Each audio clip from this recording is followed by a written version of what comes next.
फिर अब हम देखते हैं कि number of sigma and pi bonded overlap किसके ना कैसा क्या है वो अपन निकालना सीख लेते हैं। कि हमें एग्जाम में बोल दिया जाता है कि ये जो कंपाउंड है उसके अंदर कितने सिग्मा है और वो सिग्मा किस ऑर्बिटल के बॉन्डिंग से बना है। कि सिग्मा 1s2p के ऑर्बिटल से बॉन्डिंग से बना है, कि 2s2p से बना है, ठीक है। और पाई भी किससे बना है, कि उसके पास पी पी पाई है कि नहीं, पी पी पाई पी डी पाई डी पाई बॉन्ड है कि नहीं। तो ये सारी चीज़ें अपने को बॉन्डिंग केमिकल बॉन्डिंग के ना सवाल पूछ लेते हैं जेई मेन के अंदर, ठीक है। नीट के अंदर एक बार ही पूछा गया ऐसा सवाल, ठीक है। जेई मेन के अंदर हर साल एक सवाल आता ही है इस टॉपिक से। तो हमें पता है कि नीट का जो पेपर है उसका लेवल बढ़ चुका है, तो ऐसे सवाल आने होंगे, ठीक है। और ये सारे सवाल ना होते हैं, बस एक फिक्स पैटर्न रहता है, उस पैटर्न को पकड़ने का और हमारे पास बन जाता है, ठीक है। फिक्स पैटर्न अपन ने बनाकर दे दिया है, ठीक है। एकदम मस्त चुम्बेश्वर तरीके से करेगा, ठीक है। तो पहला क्या मेरे पास, find out the sigma and the pi bond, ये अपने को देखना है। और इतने स्ट्रक्चर है, इतने स्ट्रक्चर्स का अपने को देखना है किसके ना कौन सा सिग्मा जो है वो किस ओवरलैपिंग से बनकर बना है, और इनके जो पाई बॉन्ड है वो किस ओवरलैपिंग से बनकर बना है। तो इन सब का निकालने से पहले हमें कुछ कुछ क्या करने पड़ेंगे, स्टेप्स अपने को याद रखने पड़ेंगे। और इसी स्टेप्स को हमें हर मॉलिक्यूल के अंदर लगाओगे तो हमें मस्त एकदम मस्त तड़कता फड़कता आंसर मिल जाएगा, ठीक है। और 4 नंबर अपने जेब के अंदर चले जाएंगे, ठीक है। एक सवाल आता ही है, ठीक है। तो रूल्स क्या बोल रहा है अपने को, रूल्स का भी अब मेरे पास ट्रिक है। रूल्स को याद रखना, स्कैब करके, क्या SCEB स्कैब, क्या SCEB स्कैब। तो सबसे पहले एस से अपने को याद रखना है कि पहले जो भी है मॉलिक्यूल अपने को दिया उसका अपने को स्ट्रक्चर बनाना है। क्या बनाना है, स्ट्रक्चर बनाना। हम पीछे सीख कर ही आए कि लेविस का स्ट्रक्चर कैसे बनाते हैं, है ना। कि लेविस का स्ट्रक्चर अपने को पता है कैसे बनाते हैं। कोई भी अगर ऑक्सीजन किसी भी पी या डी के साथ में जोड़ दो, उसको डबल बॉन्ड से जोड़ दो, फिर देख लो कि इसका ऑक्टेट कंप्लीट है कि नहीं, ठीक है। फिर उसके बाद में देखना है कि ऑक्टेट कंप्लीट अंदर सबसे पहले अपन ने ऐसे देख लिया कि अपने को स्ट्रक्चर बनाना आना चाहिए, और जो अपन लिविस के अंदर सीख के आ चुके हैं, है ना। फिर उसके बाद में अपने को सी फॉर कॉन्फ़िगरेशन, यानी कि जितने भी सारे के एलिमेंट्स हैं उनका कॉन्फ़िगरेशन अपने को लिखना है, ठीक है। आउटर मोस्ट जो वैलेंस सेल है उसी का कॉन्फ़िगरेशन लिखना है। और एक चीज़ याद रखना है कि हम पढ़कर आए थे वीबीटी के अंदर कि जितने अनपेयर्ड इलेक्ट्रॉन हो गए उतना ही बॉन्ड बनाएगा। तो पहले देखने का कि कितना बॉन्ड बना रहा है बॉल एलिमेंट, ठीक है। वो एलिमेंट जितना बॉन्ड बना रहा है उतने मुझे अनपेयर्ड इलेक्ट्रॉन चाहिए। अगर उतने अनपेयर्ड इलेक्ट्रॉन नहीं है मेरे पास, तो मैं क्या कर लूँगा, अगले उसको क्या कर लूँगा, एक्साइड कर दूंगा। क्या कर दूंगा, एक्साइड कर दूंगा। सबसे पहले स्ट्रक्चर बनाना है, फिर कॉन्फ़िगरेशन लिखना है वैलेंस सेल का, वैलेंस सेल के इलेक्ट्रॉन का। फिर देखना है कि कितने बॉन्ड बना रहा है, उतने जितने बॉन्ड वो बना रहा है उतने ही अनपेयर्ड इलेक्ट्रॉन मुझे रखना है कॉन्फ़िगरेशन के अंदर। अगर उतने अनपेयर्ड इलेक्ट्रॉन नहीं है तो मैं ई से क्या कर दूंगा, एक्साइड कर दूंगा, अगर उतने अनपेयर्ड इलेक्ट्रॉन नहीं है। फिर लास्ट के अंदर अपने को क्या करना है, पहले सारे सिग्मा बॉन्ड बना देना है, फिर उसके बाद पाई बना देना है। क्योंकि पहले सिग्मा बनता है फिर उसके बाद पाई बनता है ना। पहले क्या बनता है, सिग्मा बनता है, बाद में मेरे पास क्या बनता है, पाई बॉन्ड बन जाता है। तो अपने को याद रखना, कोई भी जो बॉन्ड होता है अपने को पता है, फॉर एग्जांपल 2 बॉन्ड है तो पहला बॉन्ड हमेशा सिग्मा होता है, और बच्चे हुए जितने बॉन्ड मेरे पास पाई हो जाता है। 3 बॉन्ड है तो 3 में से पहला वाला सिग्मा पहला वाला बॉन्ड हमेशा सिग्मा होता है, बचे हुए 2 मेरे पास पाई हो जाता है। इसलिए कभी भी पहले सिग्मा बनाओगे फिर अपन क्या करेंगे, पाई बना देंगे। तो SCEB से अपने को समझ गया कि पहले स्ट्रक्चर बनाना है, फिर कॉन्फ़िगरेशन लिखना है, फिर कॉन्फ़िगरेशन ऐसा ऐसा देखना है कि जितना वैलेंस सेल का ऐसा कॉन्फ़िगरेशन लिखना है कि जितने बॉन्ड बना रहा है उतने अनपेयर्ड इलेक्ट्रॉन रखना है। फिर अगर उतने अनपेयर्ड इलेक्ट्रॉन नहीं है तो ई से अपने को क्या कर देने का, एक्साइड कर देने का, ठीक है।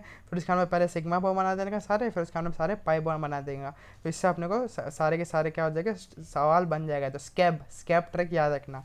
अब देखो कैसे मचाते हैं हम सारे सवाल के अंदर, ठीक है। तो सबसे पहले आ जाएगा मेरे पास O2। तो ठीक है, तो पहला पहला क्वेश्चन क्या है, O2 के अंदर बता दो। तो अपने को बता कि स्कैब अपने को याद रखना था, एस से आ जाएगा स्ट्रक्चर। तो O2 का अपने को स्ट्रक्चर बनाया था। मैंने कभी बोला, मैंने बोला था कि या पी बॉन्ड या पी ब्लॉक या फिर ठीक है डी ब्लॉक का जो भी रहेगा ऑक्सीजन के साथ में वो डबल बॉन्ड बनाई गई। तो ऑक्सीजन में पी ब्लॉक का ही और ऑक्सीजन के साथ में वो डबल बॉन्ड बनाई गई। तो ऑक्सीजन ऑक्सीजन के साथ में क्या बना देगा, डबल बॉन्ड बना देगा। तो ये अपने को समझ आ चुका है, ठीक है। तो इसका नाम मैंने बोला था, पहला वाला सिग्मा होता है, दूसरा वाला बाकी वाला पाई हो जाते हैं। तो इसका ना एक सिग्मा और एक पाई है, ठीक है। तो एस से अपन ने क्या बना दिया, यहाँ पर पहले स्ट्रक्चर बना दिया। तो एस का काम तो मेरे पास हो गया, ठीक है। तो एस हो गया, स्कैब है ना ट्रिक के अंदर, तो एस का काम हो गया, तो एस मेरा कट गया। अब सी से अपने को कॉन्फ़िगरेशन लिखना है। तो ऑक्सीजन का मुझे क्या लिखना है, आउटर मोस्ट का क्या लिखना है, कॉन्फ़िगरेशन लिखना है। तो ऑक्सीजन पता है मुझे 16 ग्रुप का होता है, 16 ग्रुप का होता है। तो मेरे को इसका कॉन्फ़िगरेशन क्या हो जाएगा, 2p4 हो जाएगा। तो कॉन्फ़िगरेशन का ट्रिक मैंने पीरियोडिक करना बता ही दिया था। जो भी लास्ट में लिखा रहता है पी ब्लॉक के ना, उसका -2 कर दोगे तो इतना मुझे पी मिल जाएगा। तो 6 - 2 कितना 4 आ रहा है, तो P4 है इसका कॉन्फ़िगरेशन। क्या मेरे पास P4 है। तो मैंने P4 यहाँ पर मैंने पी ऑर्बिटल का ना P4 इलेक्ट्रॉन में से दिखा दिया, और इसका भी मेरे पास सेम टू सेम P4 ही रहेगा। और फिर अपने को मैंने बोला था कि एक्साइड कराना है। एक्साइड कराना है कब, जब उसके पास उतने जितने बॉन्ड बना रहे उतना अगर अनपेड इलेक्ट्रॉन है तो एक्साइट नहीं कराओगे, या अनपेड इलेक्ट्रॉन अगर कम पड़ रहे तब एक्साइट बनाओगे। तो ये ऑक्सीजन कितना बॉन्ड बना रहा है, 2 बॉन्ड बना रहा है, और कितने इलेक्ट्रॉन है अनपेड, दोनों के अंदर 2 2 ही है, तो यहाँ पर एक्साइट करने की जरूरत है नहीं है, तो एक्साइट यहाँ पर नहीं कराओगे। फिर इसका मैंने बोला था लास्ट के अंदर बी आता है स्केप के अंदर, ठीक है। तो बॉन्डिंग करोगे, बॉन्डिंग में क्या अंदर मैंने बोला पहले सारे सिग्मा बनाओगे फिर पाई। तो पहला ये वाला बॉन्ड क्या बन जाएगा, एक सिग्मा है, तो पहला वाला बॉन्ड क्या बनेगा, सिग्मा बनेगा, तो सिग्मा बन जाएगा। और दूसरा वाला बॉन्ड जो है अनपेड इलेक्ट्रॉन, ठीक है, unpaid half fill atomic orbital जो क्या कर लेंगे, क्या पहले सिग्मा बना देंगे और फिर बाद में क्या बनना है, पाई बन जाएगा। तो हमें पता चल गया नहीं सिग्मा किसके बीच में बन रहा है। देख लो सिग्मा कौन से के बीच में बन रहा है, कि ये भी मेरे पास 2p है और ये भी मेरे पास 2p है, तो सिग्मा किसके बीच में बना, पहला वाला 2p और 2p के बीच में बन गया, और पाई भी किसके बीच में बन गया, तो 2p और 2p के बीच में। तो वही बोल देगा कि ऑक्सीजन के अंदर जो सिग्मा है किसके बीच में बनता है, 2p और 2p के बीच में। कोई बोल देगा ऑक्सीजन के अंदर 2p पर इलेक्ट्रॉन है, हाँ है, मिल गया कि 2p पर बॉन्ड मेरे पास है, तो है, तो ये हो जाएगा। तो क्वेश्चन में एग्जाम में ऐसा मेरे को पूछ लेगा। तो स्कैब अपन ने पूरा का पूरा यहाँ पर अप्लाई कर लिया है। तो अगले सवाल करते हैं, लास्ट जब सवाल करेंगे ना तब पूरा अपने को समझ आ जाएगा।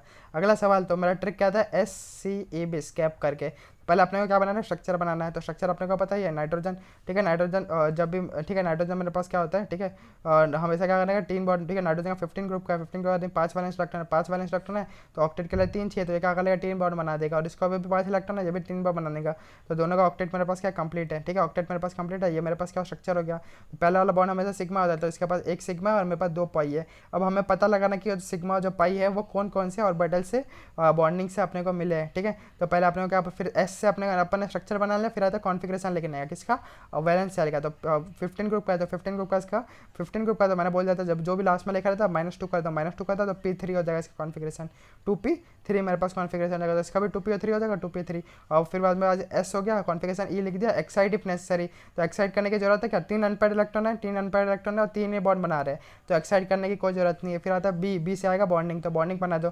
तो पहले सिग्मा बनेगा, सिग्मा कितने, 1 है, तो पहले एक सिग्मा बना दो, फिर बाद में 2 पाई बना दो। तो पहला एक सिग्मा बनेगा, फिर उसके बाद में 2 पाई बन जाएगा। तो सिग्मा मुझे बनाना 1 वाला, तो पहला वाला मैंने ये सिग्मा बना दिया, और बच्चे हुए 2 को मैंने क्या कर दिया, 2 पाई मैंने बना दिया। तो सिग्मा किस किस के बीच में बन रहा है अपने को, P और P के बीच में, 2p और 2p सिग्मा, और पाई भी किस में बन रहा है, 2p और 2p के बीच में। तो कोई पूछ लेगा कि इसके अंदर सिग्मा कौन सा होता है, 2p पर सिग्मा होता है। पाई कितने होते हैं, 2 पाई होते हैं, दोनों के दोनों सेम ही टाइप के पाई होते हैं, 2p पर वाले। समझ गया कि नहीं, SCEB मस्ट एकदम ट्रिक समझ रहे हो कि नहीं। और ऐसा ना कोई नहीं पढ़ाएगा, सब ना कंफ्यूज करेंगे, केमिस्ट्री के जितने भी टीचर है कंफ्यूज करोगे, अच्छा ये ऐसा है, ये वैसा है नहीं। अपने को बस याद रखना, स्केप करके पहले स्ट्रक्चर बना लोगे, कॉन्फ़िगरेशन लिख लोगे, फिर इसके अंदर एक्साइट करोगे कब, जब अगर जितने बॉन्ड बन रहे हैं उतने अगर अनपेड इलेक्ट्रॉन है तब एक्साइट करोगे। फिर लास्ट में बॉन्डिंग करो, बॉन्डिंग करना कैसे करोगे, पहले सारे सिग्मा बना दो जितने सिग्मा है, फिर उसके अंदर पाइप बना दो, खत्म, एकदम हलवा। समझ रहे हो, एकदम हलवा, स्कैब, ठीक है, स्कैब, ठीक है। अगला देख लेते सवाल, मस्त मस्त है कि नहीं, एकदम ट्रिक है ना। अगला देख लेते, अगला वाला कहना क्या बोल रहा था मेरे को, SO2 बोलता था, क्या बोलता था, SO2।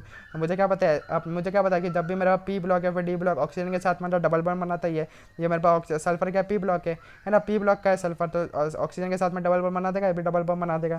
तो ये मेरे पास हो गया। इसके अंदर मेरे पास कितने सिग्मा है, मेरे को पता है कि पहला हमेशा क्या होता है, सिग्मा होता था, 2 सिग्मा इसके अंदर, और कितने पाई है, तो 2 पाई है, ठीक है, बच्चे मेरे पास पाई होता है, 2 सिग्मा 2 पाई है। और किस किस के बन के बनाया, तो अपन देख ले किस किस से बन के बनाए। तो पहले अपन क्या देख लेंगे सबका, फिर S से अपन ने स्ट्रक्चर तो देख लिया, फिर आता C फॉर कॉन्फिगरेशन, तो कॉन्फिगरेशन लिख लेंगे। तो ऑक्सीजन कौन से ग्रुप का, 16 ग्रुप है, 16 ग्रुप तो 6 - 2 4, तो P4 तो 2 ऑक्सीजन है, तो 2 का मैंने बना दिया, क्या बना दिया, 2 का बना दिया। फिर और बीच में क्या मेरे पास सल्फर है, क्या मेरे पास बीच में मेरे पास क्या है, सल्फर है।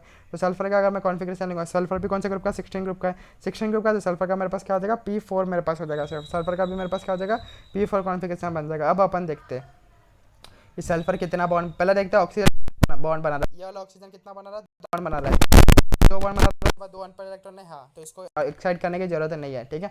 मैंने बोला था एक्साइट तब भी करोगे जब अनपेड इलेक्ट्रॉन और नंबर ऑफ बॉन्ड इक्वल नहीं रहेंगे तब। तो 2 ही बॉन्ड बना रहा है ये वाला ऑक्सीजन, और 2 अनपेड इलेक्ट्रॉन है, तो एक्साइट करने की जरूरत नहीं है। फिर ये वाला ऑक्सीजन देख लेते, ये वाला भी ऑक्सीजन 2 बॉन्ड बना रहा है और 2 अनपेड इलेक्ट्रॉन है, तो इसको भी एक्साइट करने की जरूरत नहीं है। लेकिन देखो सल्फर कितना बॉन्ड बना रहा है, सल्फर मेरे पास कितना बॉन्ड बना रहा है, 4 बॉन्ड बना रहा है, मतलब 4 अनपेड इलेक्ट्रॉन होना चाहिए सल्फर के अंदर।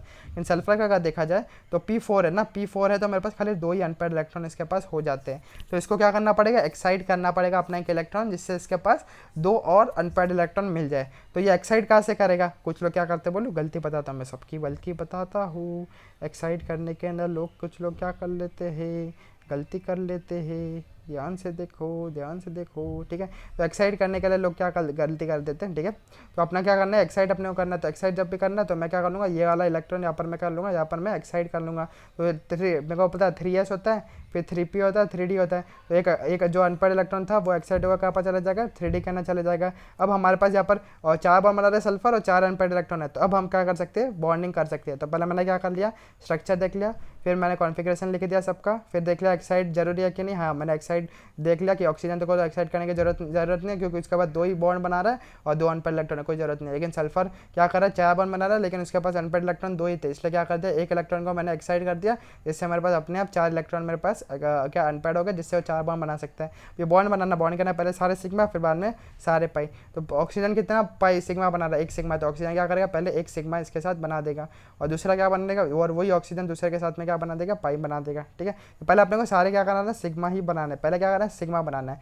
तो ये वाला पहला वाला ऑक्सीजन पैक सिग्मा बना लेगा अपना, फिर ये वाला भी ऑक्सीजन क्या कर लेगा, दूसरा वाला ऑक्सीजन भी क्या कर लेगा, एक अपना सिग्मा बनाने का। पहले पूरा सिग्मा बनाना है, पहले वाले ऑक्सीजन पे आएगा, फिर वो पहला वाला ऑक्सीजन अपना पाई बनाएगा और दूसरा वाला ऑक्सीजन अपना क्या बनाएगा, पाई बना देगा। तो सिग्मा पहले किस किस के बीच में बन रहा है, ठीक है। पहले सिग्मा बनाना है, तो सिग्मा किसके बीच में बना, 2p और किसके बीच में, 3p के बीच में, ठीक है। फिर दूसरा वाला सिग्मा भी 2p और 3p के बीच में बन गया। फिर तीसरा वाला जो पाई है मेरे पास, पहला वाला पाई किसके बन गया, 2p और 3p के बीच में एक पाई बन गया। और चौथा पाई किसके अंदर, 2p और 3d के बीच में मेरे पास पाई बन गया। तो देखो पाई के अंदर देखो 2 अलग अलग टाइप के मेरे पास पाई यहाँ पर अपने को देखने को मिल जाते हैं। तो बढ़िया सवाल था कि नहीं, और स्केप से सब आसान हो पा रहा है कि नहीं, है ना, मस्त है ना।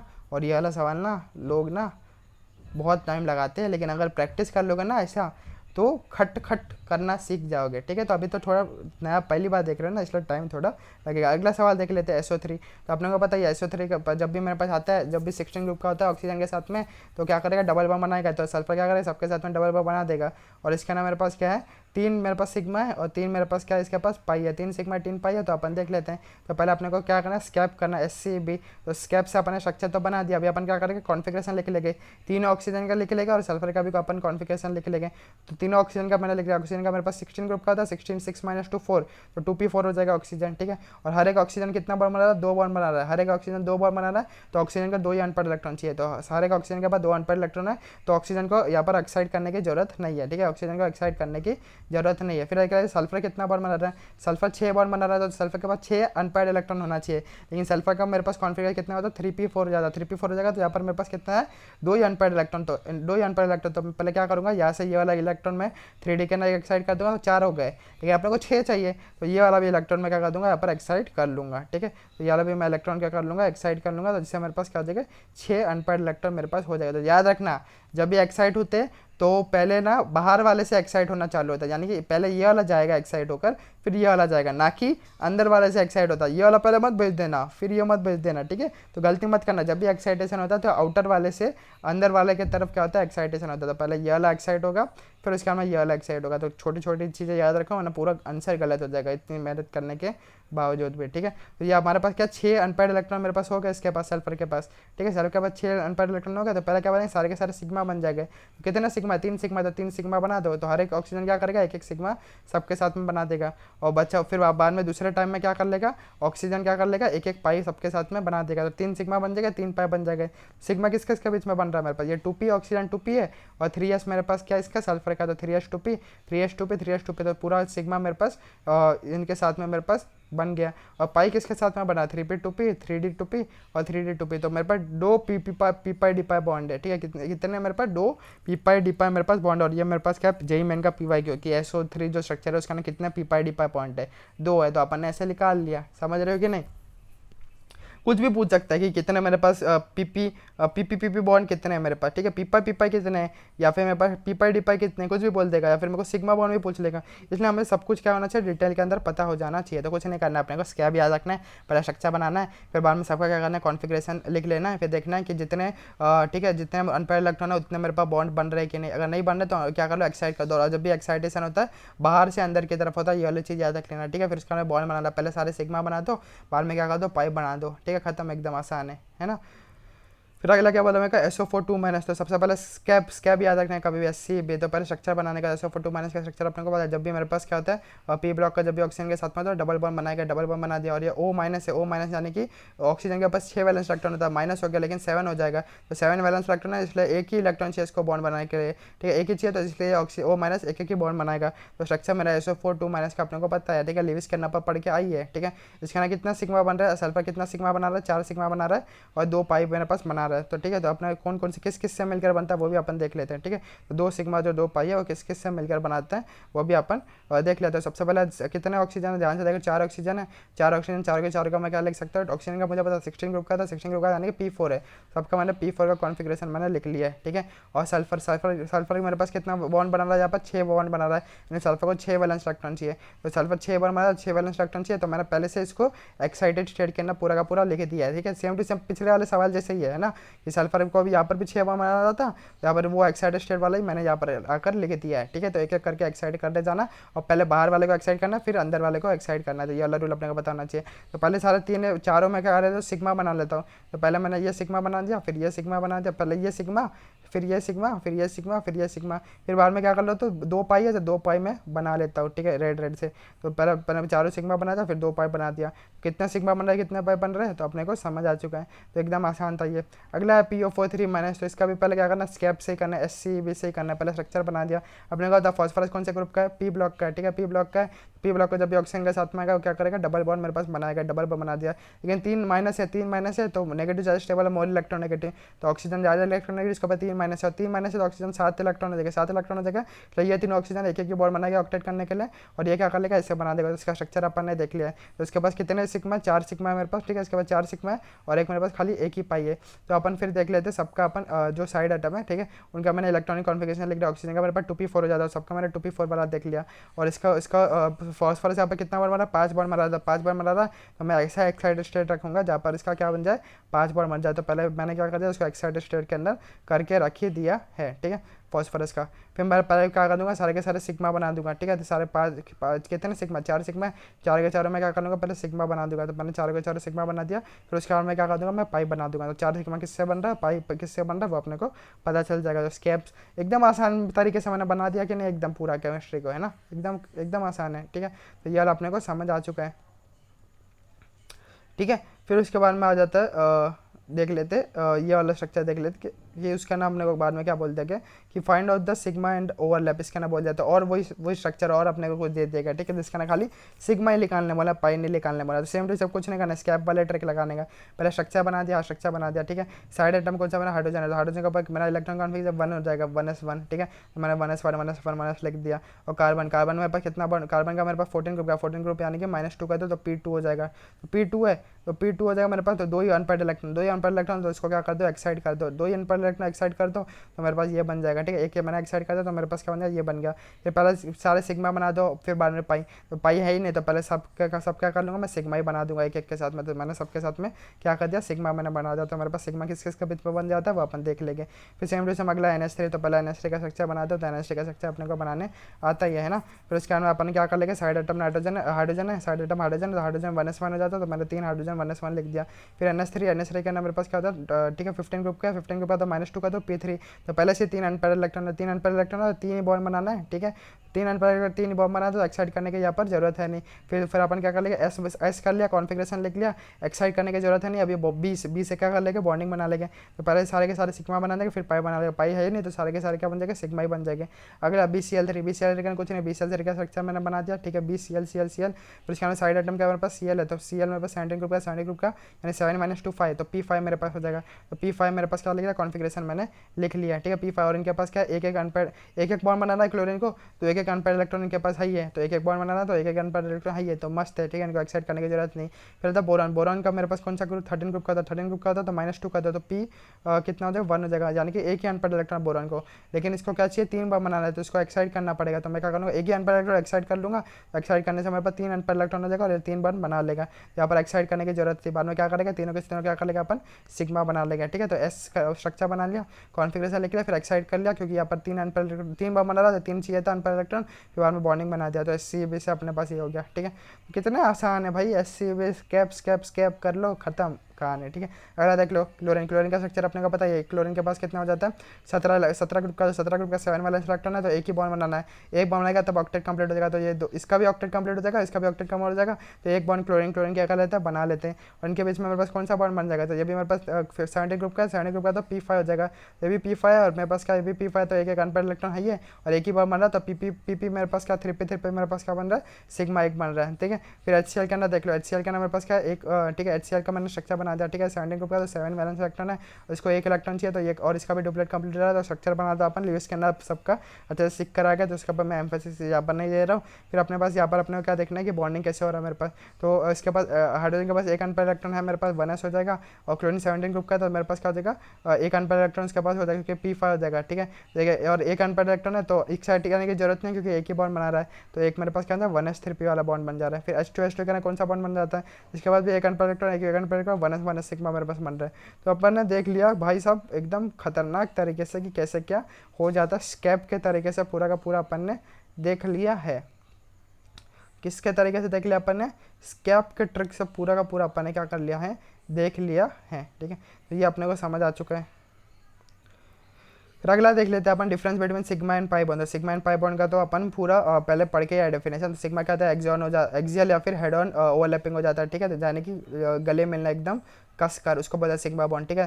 तो कस कर गले मिलते हैं। और पाई यानी कि साइड वाइज ओवरलैपिंग यानी साइड वाइज जो हक करते हैं, ठीक है, वो मेरे पास क्या होता है पाई बॉन्ड हो जाता है। और सिग्मा का ना मेरे पास क्या होता है electron density along the internuclear axis होता है, क्योंकि इंटरन्यूक्लियर एक्सिस के अलॉन्ग क्या करते हैं ओवरलैप करते हैं, तो पूरा का पूरा जो इलेक्ट्रॉन डेंसिटी या दिख रहा है ऑर्बिटल्स का वो अलॉन्ग द इंटरन्यूक्लियर एक्सिस हो जाता है।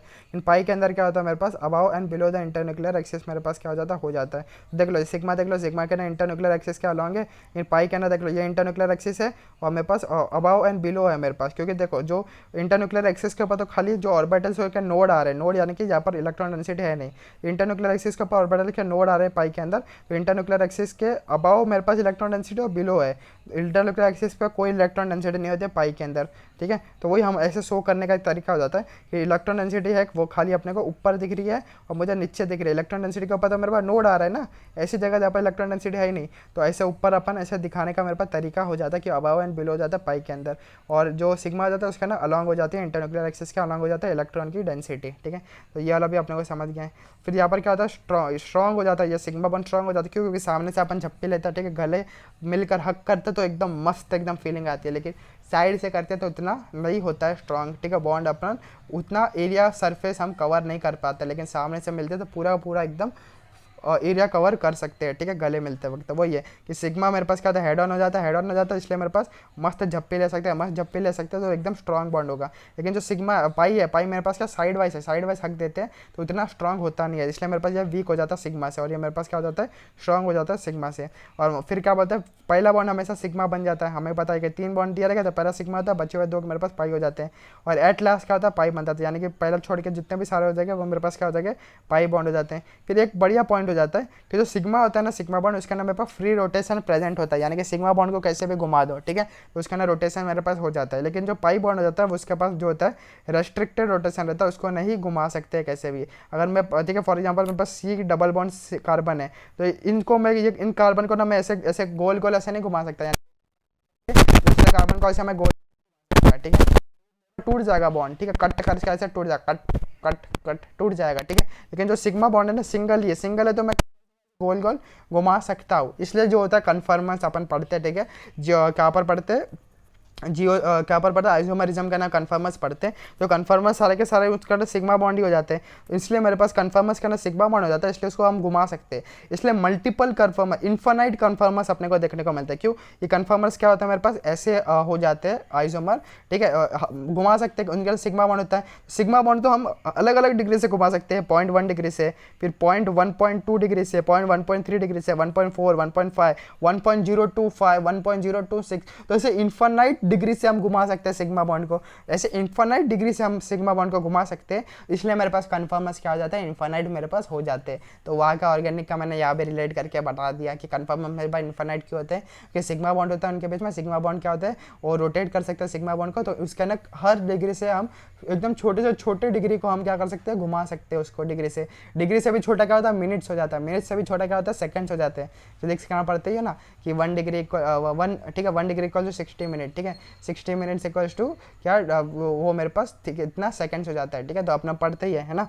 तो कन्फर्मस वही होगा, फ्री रोटेशन हो जाता है सिग्मा बॉन्ड का ना, इसलिए कन्फर्मस मेरे पास इन्फिनिट देखने को मिलते हैं। लेकिन रेस्ट्रिक्टेड रोटेशन अपने को पाई के अंदर मिलता है, इसलिए अपन ज्योमेट्रिकल आइसोमेरिज्म के अंदर पढ़ते हैं कि जो ज्योमेट्रिकल आइसोमेरिज्म करना क्या होता है, मेरे पास रेस्ट्रिक्टेड साइड के ऊपर अपन देखते हैं कि दो अलग अलग ग्रुप प्रेजेंट है कि नहीं।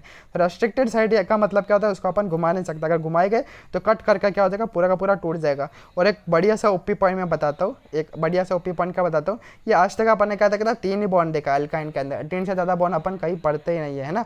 तो पहला वाला सिग्मा हो जाता है और बचे हुए जितने भी हो जाते हैं पाई हो जाता है। लेकिन अगर चौथा बॉन्ड मेरे पास देखने को मिल जाए तो वो मेरे पास हो जाता है डेल्टा बॉन्ड। कौन सा बॉन्ड होता है, डेल्टा बॉन्ड। और ये कहाँ पर मिलता है, रेनियम के अंदर देखने को मिलता है, रेनियम चार बॉन्ड आर ई। ठीक है, जेई एडवांस में आया था खाली, ठीक है। तो नीड में आने का क्या पता आ भी सकता है, आई डोंट नो, ठीक है। तो जेई एडवांस क्या आया था, ठीक है। तो आर ई और आर ई क्या 4 बार बना देता, 4 बार बना देता, तो चौथा बॉन्ड जो होता था वहाँ पर डेल्टा बन जाता है। तो आज तक नाम सुना रहेगा सिग्मा और पाई, लेकिन उसका भी है बड़ा भाई, कौन है, डेल्टा। समझ गया। तो ये भी अपने को समझ आ चुका है। सवाल आता है जहाँ पर बोलता है find the total number of sigma and pi bond. तो कुछ नहीं करना, सिग्मा और पाई बॉन्ड का स्ट्रक्चर पता होना चाहिए। तो पहला बॉन्ड हमेशा सिग्मा होता है और उसके बच्चे हुए जितने भी हो जाते हैं वो क्या हो जाता है, पाई बॉन्ड हो जाते हैं। कुछ नहीं, स्ट्रक्चर ही अपने को पता होना चाहिए। पहला आता है मेरे पास मस्ट है, ठीक है। जेई मेन के अंदर 3 से 4 बार आ चुका है, इंपॉर्टेंट है, याद रखना इसको। इसका नाम होता है साइनोजन। क्या नाम है इसका, CN। 2 बार अगर मैं ट्वाइस हो जाता है, ठीक है, साइनाइड ट्वाइस को अपन क्या बोल देते हैं, साइनोजन बोल देते हैं। क्या बोल देते हैं, साइनोजन। तो जेई मेन के अंदर 2 बार आ चुका है, हल्के में मत लेना, खाली बोल देगा साइनोजन का बताओ कितने पाई है और कितने सिग्मा। स्ट्रक्चर बना अपने को नाम ऐसे लिखेगा नहीं, CN ट्वाइस बोल देगा साइनोजन। तो साइनोजन, अरे ये क्या होता है साइनोजन, ठीक है। तो अपने को पता ना साइनोजन क्या होता है, CN ट्वाइस हो जाता है। CN ट्वाइस का अपन स्ट्रक्चर ऐसे हो जाता है, ध्यान से देख लेना कि मेरे पास क्या हो जाता है, ध्यान से देखना, ठीक है। तो मेरे पास CN ट्वाइस है, यानी कि 2 कार्बन है और 2 मेरे पास क्या है, ठीक है, नाइट्रोजन है। तो 2 कार्बन 2 नाइट्रोजन। ये साइनोजन का स्ट्रक्चर मेरे पास ये नहीं है, ठीक है। साइनोजन का स्ट्रक्चर मेरे पास ये वाला यहाँ पर मैंने बनाया, ध्यान से देखना कि 2 कार्बन और 2 नाइट्रोजन है, 2 कार्बन बना दिया और 2 नाइट्रोजन मैंने बना दिया। तो अब अपन देख लेते हैं पूरा, अपन लिविस का पूरा जितना भी अपना कंसेप्ट था वो पूरा अपन लगा लेते। अपने को पता है कि दो कार्बन है और 2 नाइट्रोजन, 2 कार्बन नाइट्रोजन अपन ने लिख दिया। अब अगर आगे देखते हैं कि नाइट्रोजन कौन से ग्रुप का, 15 ग्रुप का। 15 ग्रुप यानी कि इसके पास नाइट्रोजन के पास 5 वैलेंस इलेक्ट्रॉन है, 5 वैलेंस इलेक्ट्रॉन है, जिसको 3 चाहिए ऑक्टेट करने के लिए, इसलिए नाइट्रोजन क्या कर लेगा, ये 3 बार बना देगा, खत्म, ठीक है। सेम टू सेम यहाँ पर नाइट्रोजन 15 ग्रुप का है, 15 ग्रुप का, तो उसका 5 वैलेंस इलेक्ट्रॉन है, तो 3 इलेक्ट्रॉन चाहिए, तो 3 बार बना देगा, यहाँ पर भी खत्म। अब जाते हैं कार्बन के ऊपर। तो कार्बन कौन से ग्रुप का, 14 ग्रुप का। 14 ग्रुप का तो 4 वैलेंस इलेक्ट्रॉन है, 4 वैलेंस इलेक्ट्रॉन है, तो उसको 4 और इलेक्ट्रॉन चाहिए ऑक्टेट कंप्लीट करने के लिए। तो ये वाला कार्बन 3 बॉन्ड तो नाइट्रोजन ने बना दिया, तो इसको एक और बॉन्ड बनाना पड़ेगा, इसलिए एक और के साथ में क्या कर देगा, एक और कार्बन के साथ में बीच में सिंगल बॉन्ड ही आएगा। तो पूरा कंसेप्ट से समझा कि नहीं, रटा नहीं अपन ने। देख लो साइनोजन करना क्या होता है मेरे पास, CN मेरे पास ट्वाइस हो जाता, तो अपन ने क्या लिख दिया, 2 मैंने कार्बन लिख दिया, 2 मैंने क्या कर दिया ऐसे साइड में नाइट्रोजन लिख दिया। अभी अपने को पता है कि नाइट्रोजन 15 ग्रुप का है, तो 5 वैलेंस इलेक्ट्रॉन है, तो 3 और चाहिए, 5 + 3 तब 8 हो जाएगा, तो 3 बॉन्ड बना लेगा। फिर सेम टू सेम पर 3 बॉन्ड बना देगा। फिर अपने को पता है कार्बन को जब 14 ग्रुप का है तो 4 वैलेंस इलेक्ट्रॉन हो जाएगा, 14 यानी कि 4 वैलेंस इलेक्ट्रॉन, तो 4 और इलेक्ट्रॉन चाहिए इसको, तो 4 बॉन्ड बनाएगा। 3 बॉन्ड तो नाइट्रोजन के साथ में बना रहा है, इसलिए एक और बॉन्ड बना देगा। तो इसका भी कार्बन का भी 4 हो गया और इस कार्बन का भी 4 बॉन्ड हो गया। तो ये मेरे पास क्या होगा, पूरा का पूरा स्टेबल हो गया। तो देखो साइनोजन का स्ट्रक्चर मेरे पास बन गया है। कौन से कंसेप्ट से, लिविस वाले कंसेप्ट से, इसलिए concept always wins over rectification, ठीक है। तो पहला कितने सिग्मा हो जाता है, तो ये बीच वाला सिग्मा हो जाता है, ये भी एक सिग्मा और ये भी एक सिग्मा, ठीक है। तो 3 सिग्मा हो जाएंगे। पहला सिग्मा होता है, बाकी क्या पाई, तो ये 2 पाई है और 2 पाई है, तो मेरे पास 3 सिग्मा हो जाते हैं, 4 पाई मेरे पास हो जाता है। 4 पाई पे सो जाओ, 4 पाई पे सो जाओ, ठीक है। फिर अगला हो जाएगा मेरे पास, अगला क्वेश्चन क्या बोला, साइनोजन का स्ट्रक्चर समझ लिया कि CN ट्वाइस हो जाता है और अपन ने लिविस के पूरे कंसेप्ट से बनाना सीख लिया। फिर अगला क्या बोलता है अपने को, CH2 और साइनोजन का ट्वाइस हो जाएगा। तो कुछ नहीं करना है, CH2 है और मेरे पास क्या है, साइनोजन का ट्वाइस है अपने पास, ठीक है। तो CH2 और साइनोजन का मेरे पास ट्वाइस है, तो इसका भी स्ट्रक्चर क्या कर लेगा अपन बना लेके। कुछ नहीं करना है, अपने क्या करना है, कार्बन बनाना है, ठीक है। और CN अपने को लिख देना है। क्या करना है, कार्बन लिखा मैंने, देखो एक कार्बन लिख दिया और मैंने CN लिख दिया और मैंने क्या कर दिया, CN लिख दिया। तो वही पहले नाइट्रोजन से स्टार्ट करते हैं अपन, क्या करते हैं, नाइट्रोजन स्टार्ट करते हैं। नाइट्रोजन 15 ग्रुप का है, 15 ग्रुप का यानी कि 5 वैलेंस इलेक्ट्रॉन है। नाइट्रोजन के पास कितना, 5 वैलेंस इलेक्ट्रॉन, 3 बॉन्ड बनाए गए ऑक्टेट करने के लिए, तो नाइट्रोजन 3 बॉन्ड बना दिया। सेम टू सेम यहाँ पर भी नाइट्रोजन से 3 बॉन्ड बना दिया। अब आता है कार्बन, कार्बन 14 ग्रुप का, कार्बन 14 ग्रुप का, तो 4 वैलेंस इलेक्ट्रॉन है, तो 4 और बॉन्ड बनाएगा ताकि ऑक्टेट कंप्लीट हो। 3 बॉन्ड तो यहाँ पर कार्बन ने बना लिया, तो यहाँ पर खाली एक ही बॉन्ड बनाएगा। सेम टू सेम 3 बॉन्ड तो यहाँ पर बनाना है, यहाँ पर इसलिए खाली एक ही बॉन्ड बनाएगा। और ये वाला कार्बन भी मेरे पास कौन सा ग्रुप का, 14 ग्रुप का। 14 ग्रुप का यानी कि कि 4 वैलेंस इलेक्ट्रॉन है, 4 वैलेंस इलेक्ट्रॉन है तो 4 और बॉन्ड बनाएगा, तो 2 बॉन्ड तो यहाँ पर बनाएगा ही, तो 2 और बॉन्ड बनाएगा किसके साथ, हाइड्रोजन के साथ। तो मेरे पास ऐसा वाला स्ट्रक्चर मेरे पास बन गया। और स्ट्रक्चर बनाना अपन ने लेविस का कंसेप्ट से देखा है बेटा, ये बेटा समझ रहे हो ना बेटा, कोई भी अपन रट रहे नहीं है। फिर अपने को पता है कि जब पे सबसे पहले मेरे पास जो बॉन्ड बनता है वो मेरे पास सिग्मा हो जाता है। तो पहले बॉन्ड जितने भी दिख रहे हैं, ये सिग्मा, ये सिग्मा, ये सिग्मा, ये सिग्मा, ये वाला भी सिग्मा, ये सिग्मा, पाई कितने, खाली 4 ही मेरे पास, कितने पाई हो जाएगा, 6 सिग्मा मेरे पास 4 पाई है। तो मस्त एकदम, अपन ने कुछ भी नहीं रटा है, ठीक है, मैंने रटा है तो बिल्कुल है ही नहीं कोई भी स्ट्रक्चर, बोला है सब समझाया है, ठीक है। फिर ये भी देख लिया। फिर अगला देख लेते हैं C2CN ट्वाइस मेरे पास हो जाएगा, तो कुछ नहीं करना है। तो C2CN ट्वाइस माने कि ये वाला स्ट्रक्चर ये बोल रहा है, ठीक है। तो मेरे पास C2 हो जाएगा और मेरे पास क्या हो जाएगा CN ट्वाइस होता है, कुछ नहीं करना है। CN ट्वाइस है तो पहले मैंने नाइट्रोजन लिख दिया, क्या लिख दिया मैंने, नाइट्रोजन चारों जगह लग गया। 15 ग्रुप का नाइट्रोजन, 5 वैलेंस इलेक्ट्रॉन है, तो हर एक नाइट्रोजन क्या करता है 3 बार बना देगा कार्बन के साथ में। तो हर एक ने 3 बार बना दिया तो नाइट्रोजन का तो ऑक्टेट स्टेबल हो जाएगा। फिर कार्बन ने 3 बार तो बना ही लिया सबके साथ में, ठीक है। नाइट्रोजन कार्बन 14 ग्रुप का, तो 14 ग्रुप का 4 वैलेंस इलेक्ट्रॉन है, तो 4 और बॉन्ड बनाएगा, तो 3 बॉन्ड तो बना लिया, तो एक बॉन्ड और बना लिया कार्बन ने, तो कार्बन भी ये वाला स्टेबल है। अब बीच वाले कार्बन का अपन देख लेते, ये वाले कार्बन का देख लेते, ये दोनों का। तो ये वाला कार्बन ने 2 बॉन्ड बना लिया, तो 2 और बॉन्ड बनाएगा स्टेबल होने के लिए, क्योंकि 14 वैलेंस इलेक्ट्रॉन कितना होता है 4 हो जाता है, तो 4 बॉन्ड और बनाना चाहिए। 2 बॉन्ड तो बना हुआ है तो 2 और बना लिया। सेम टू सेम इसने भी इसके साथ में 2 बॉन्ड बना दिया, सारे के सारे क्या हो जाएगा स्टेबल हो जाएगा। और इसके अंदर कितने सिग्मा और पाई हो जाएंगे, पहला वाला बॉन्ड हमेशा सिग्मा हो जाता है, बचे हुए पाई हो जाएगा। तो पहला वाला क्या हो जाएगा, सबके अंदर सिग्मा हो जाएगा और बचे हुए जितने भी है मेरे पास क्या हो जाएगा पाई हो जाएगा। तो सिग्मा पाई निकालना एकदम सिंपल है, बस लिविस जो मैंने बोला था ना, जो लिविस का स्ट्रक्चर बनाना सीख लेगा, जो कंसेप्ट मैंने बताया था वो कर लेगा कि सबका मेरे पास ऑक्टेट कंप्लीट होना चाहिए। और जब भी मेरे पास P और D ब्लॉक का आएगा तो ऑक्सीजन के साथ में वो डबल बॉन्ड बनाएगा। फिर और जब कोऑर्डिनेट बॉन्ड कब बनता है, जब मेरे पास क्या हो जाएगा ऑक्टेट कंप्लीट रहेगा और लोन पर भी तब क्या कर लेगा वो कोऑर्डिनेट बॉन्ड बना देगा। और जब सेकंड पीरियड करेगा तो कोऑर्डिनेट बॉन्ड को कन्वर्ट कर देता है अपन सिंगल कोवलेंट बॉन्ड से, और जो एरो के हेड के ऊपर नेगेटिव, टेल के ऊपर पॉजिटिव हो जाता है। और थर्ड पीरियड करेगा तो डबल बॉन्ड से उसको क्या कर देता है रिप्लेस कर देता है। ये सारी चीज़ें जो दिमाग में रख लेगा, और हाइड्रोजन हमेशा डुप्लेट क्या करेगा कंप्लीट कर लेगा। और सेंट्रल एटम मेरे पास कौन होता है, जो कम नंबर में हो जाता है मेरे पास, वो मेरे पास क्या हो जाता है सेंट्रल एटम अपने पास हो जाता है। और बचे हुए मेरे पास क्या हो जाते हैं साइड एटम मेरे पास हो जाते हैं। तो जो ये सारी चीज़ें दिमाग में रखेगा वो लिविस स्ट्रक्चर बना लेगा। और जो लिविस स्ट्रक्चर बना देगा वो कोई भी केमिकल बॉन्डिंग का लिविस स्ट्रक्चर के बिना कोई सवाल अच्छा बढ़िया सवाल कर ही नहीं सकते। जैसे कि ये सारे बढ़िया सवाल है। साइनोजन का जो स्ट्रक्चर पूछा जेईई मेन के, 4 से 10 बार पूछ लिया गया साइनोजन। तो लिविस स्ट्रक्चर बनाओगे तभी तो स्ट्रक्चर उसका बना पाओगे। सपने में थोड़ी ना आया था कि ऐसे बनेगा, रटना थोड़ी अपने को लिविस स्ट्रक्चर बनाना सीख लिया तो खुद बना लोगे पेन और पेपर से लेके, ठीक है। तो जब भी सवाल आएगा तो अपने को लिविस स्ट्रक्चर दिमाग में होना चाहिए, है ना। फिर पीछे वाले सवाल के अंदर स्केप वाला ट्रिक देखा SCP, उसके अंदर भी स्ट्रक्चर बनाना जरूरी था। वो स्ट्रक्चर अपन ने कैसे बनाया था, लिविस से ही बनाया था। इसलिए लिविस स्ट्रक्चर को मोस्ट इंपॉर्टेंट देना, कि पूरा मैंने लिविस स्ट्रक्चर अच्छे से बता दिया, इसलिए मैंने बहुत इंपॉर्टेंस दिया लिविस स्ट्रक्चर को। अगला देख लेते खैर, ठीक है। C6H6 यानी कि बेंजीन का बोला, तो बेंजीन का मैंने क्या कर दिया स्ट्रक्चर बनाया। बेंजीन का स्ट्रक्चर अपने को रटा हुआ ही होता है, इसके अंदर कोई लिविस का कोई लेना देना है नहीं। तो बेंजीन का मेरे पास ऐसे स्ट्रक्चर हो जाता है। और लोग क्या करते हैं, जो साइड के जो हाइड्रोजन हो जाते हैं ना, ये मेरे पास लगाना भूल जाते हैं। और बेंजीन का अपने पास आ जाता है कि ऐसा बना देते हैं और बीच में गोला लगा देते हैं। अपन भूल जाते हैं कि साइड में हाइड्रोजन भी होते हैं 6। अपन भूल जाते हैं कि साइड में क्या जाता है 6 हाइड्रोजन भी मेरे पास हो जाता है। C6H6 होता है ना, तो 6 हाइड्रोजन भी मेरे पास होता है, अपन भूल जाते हैं। तो लोग ना ये वाले सिग्मा बॉन्ड, जो 6 सिग्मा बॉन्ड है ना हाइड्रोजन के, वो काउंट करना ही भूल जाते हैं। वो काउंट करने भूल जाते हैं तो वो लोग का सवाल क्या हो जाता है, गलत हो जाता है। इसलिए मैंने जानबूझकर ये वाला बेंजीन का मैंने स्ट्रक्चर यहाँ पर लिखा, क्योंकि इसका हाइड्रोजन का जो बॉन्ड होता है CH का, जो एक सिग्मा बॉन्ड हो जाता है CH 6 सिग्मा बॉन्ड, वो लोग भूल जाते हैं। इसलिए मैंने यहाँ पर लिखा है ये वाला सवाल। तो अपने पास कितने सिग्मा हो जाएगा यहाँ पर, पाई तो देखो आंखों से दिख रहा है, 1 पाई 2 पाई 3 पाई, तो 3 पाई तो मुझे दिख रहा है। सिग्मा मेरे पास कितने हो जाएगा ध्यान से देख लेते। तो 6 सिग्मा, तो देखो ये स्ट्रक्चर के अंदर 6 ये हो जाएगा, 6 हेक्सागन है ना, हेक्सागन करेंगे ये 6 सिग्मा, और 6 हाइड्रोजन है CH के बीच में। तो मेरे पास क्या था 6 सिग्मा, वो तो 6 कितना 12, तो 12 सिग्मा मेरे पास हो जाएगा। ना कि लोग हाइड्रोजन को भूल जाते लेकिन ना बोलते 6 सिग्मा 3 पाई है, खत्म, लॉल, कुछ भी नहीं। 6 सिग्मा 3 पाई नहीं, 12 सिग्मा 3 पाई मेरे पास हो जाता है, समझ गया।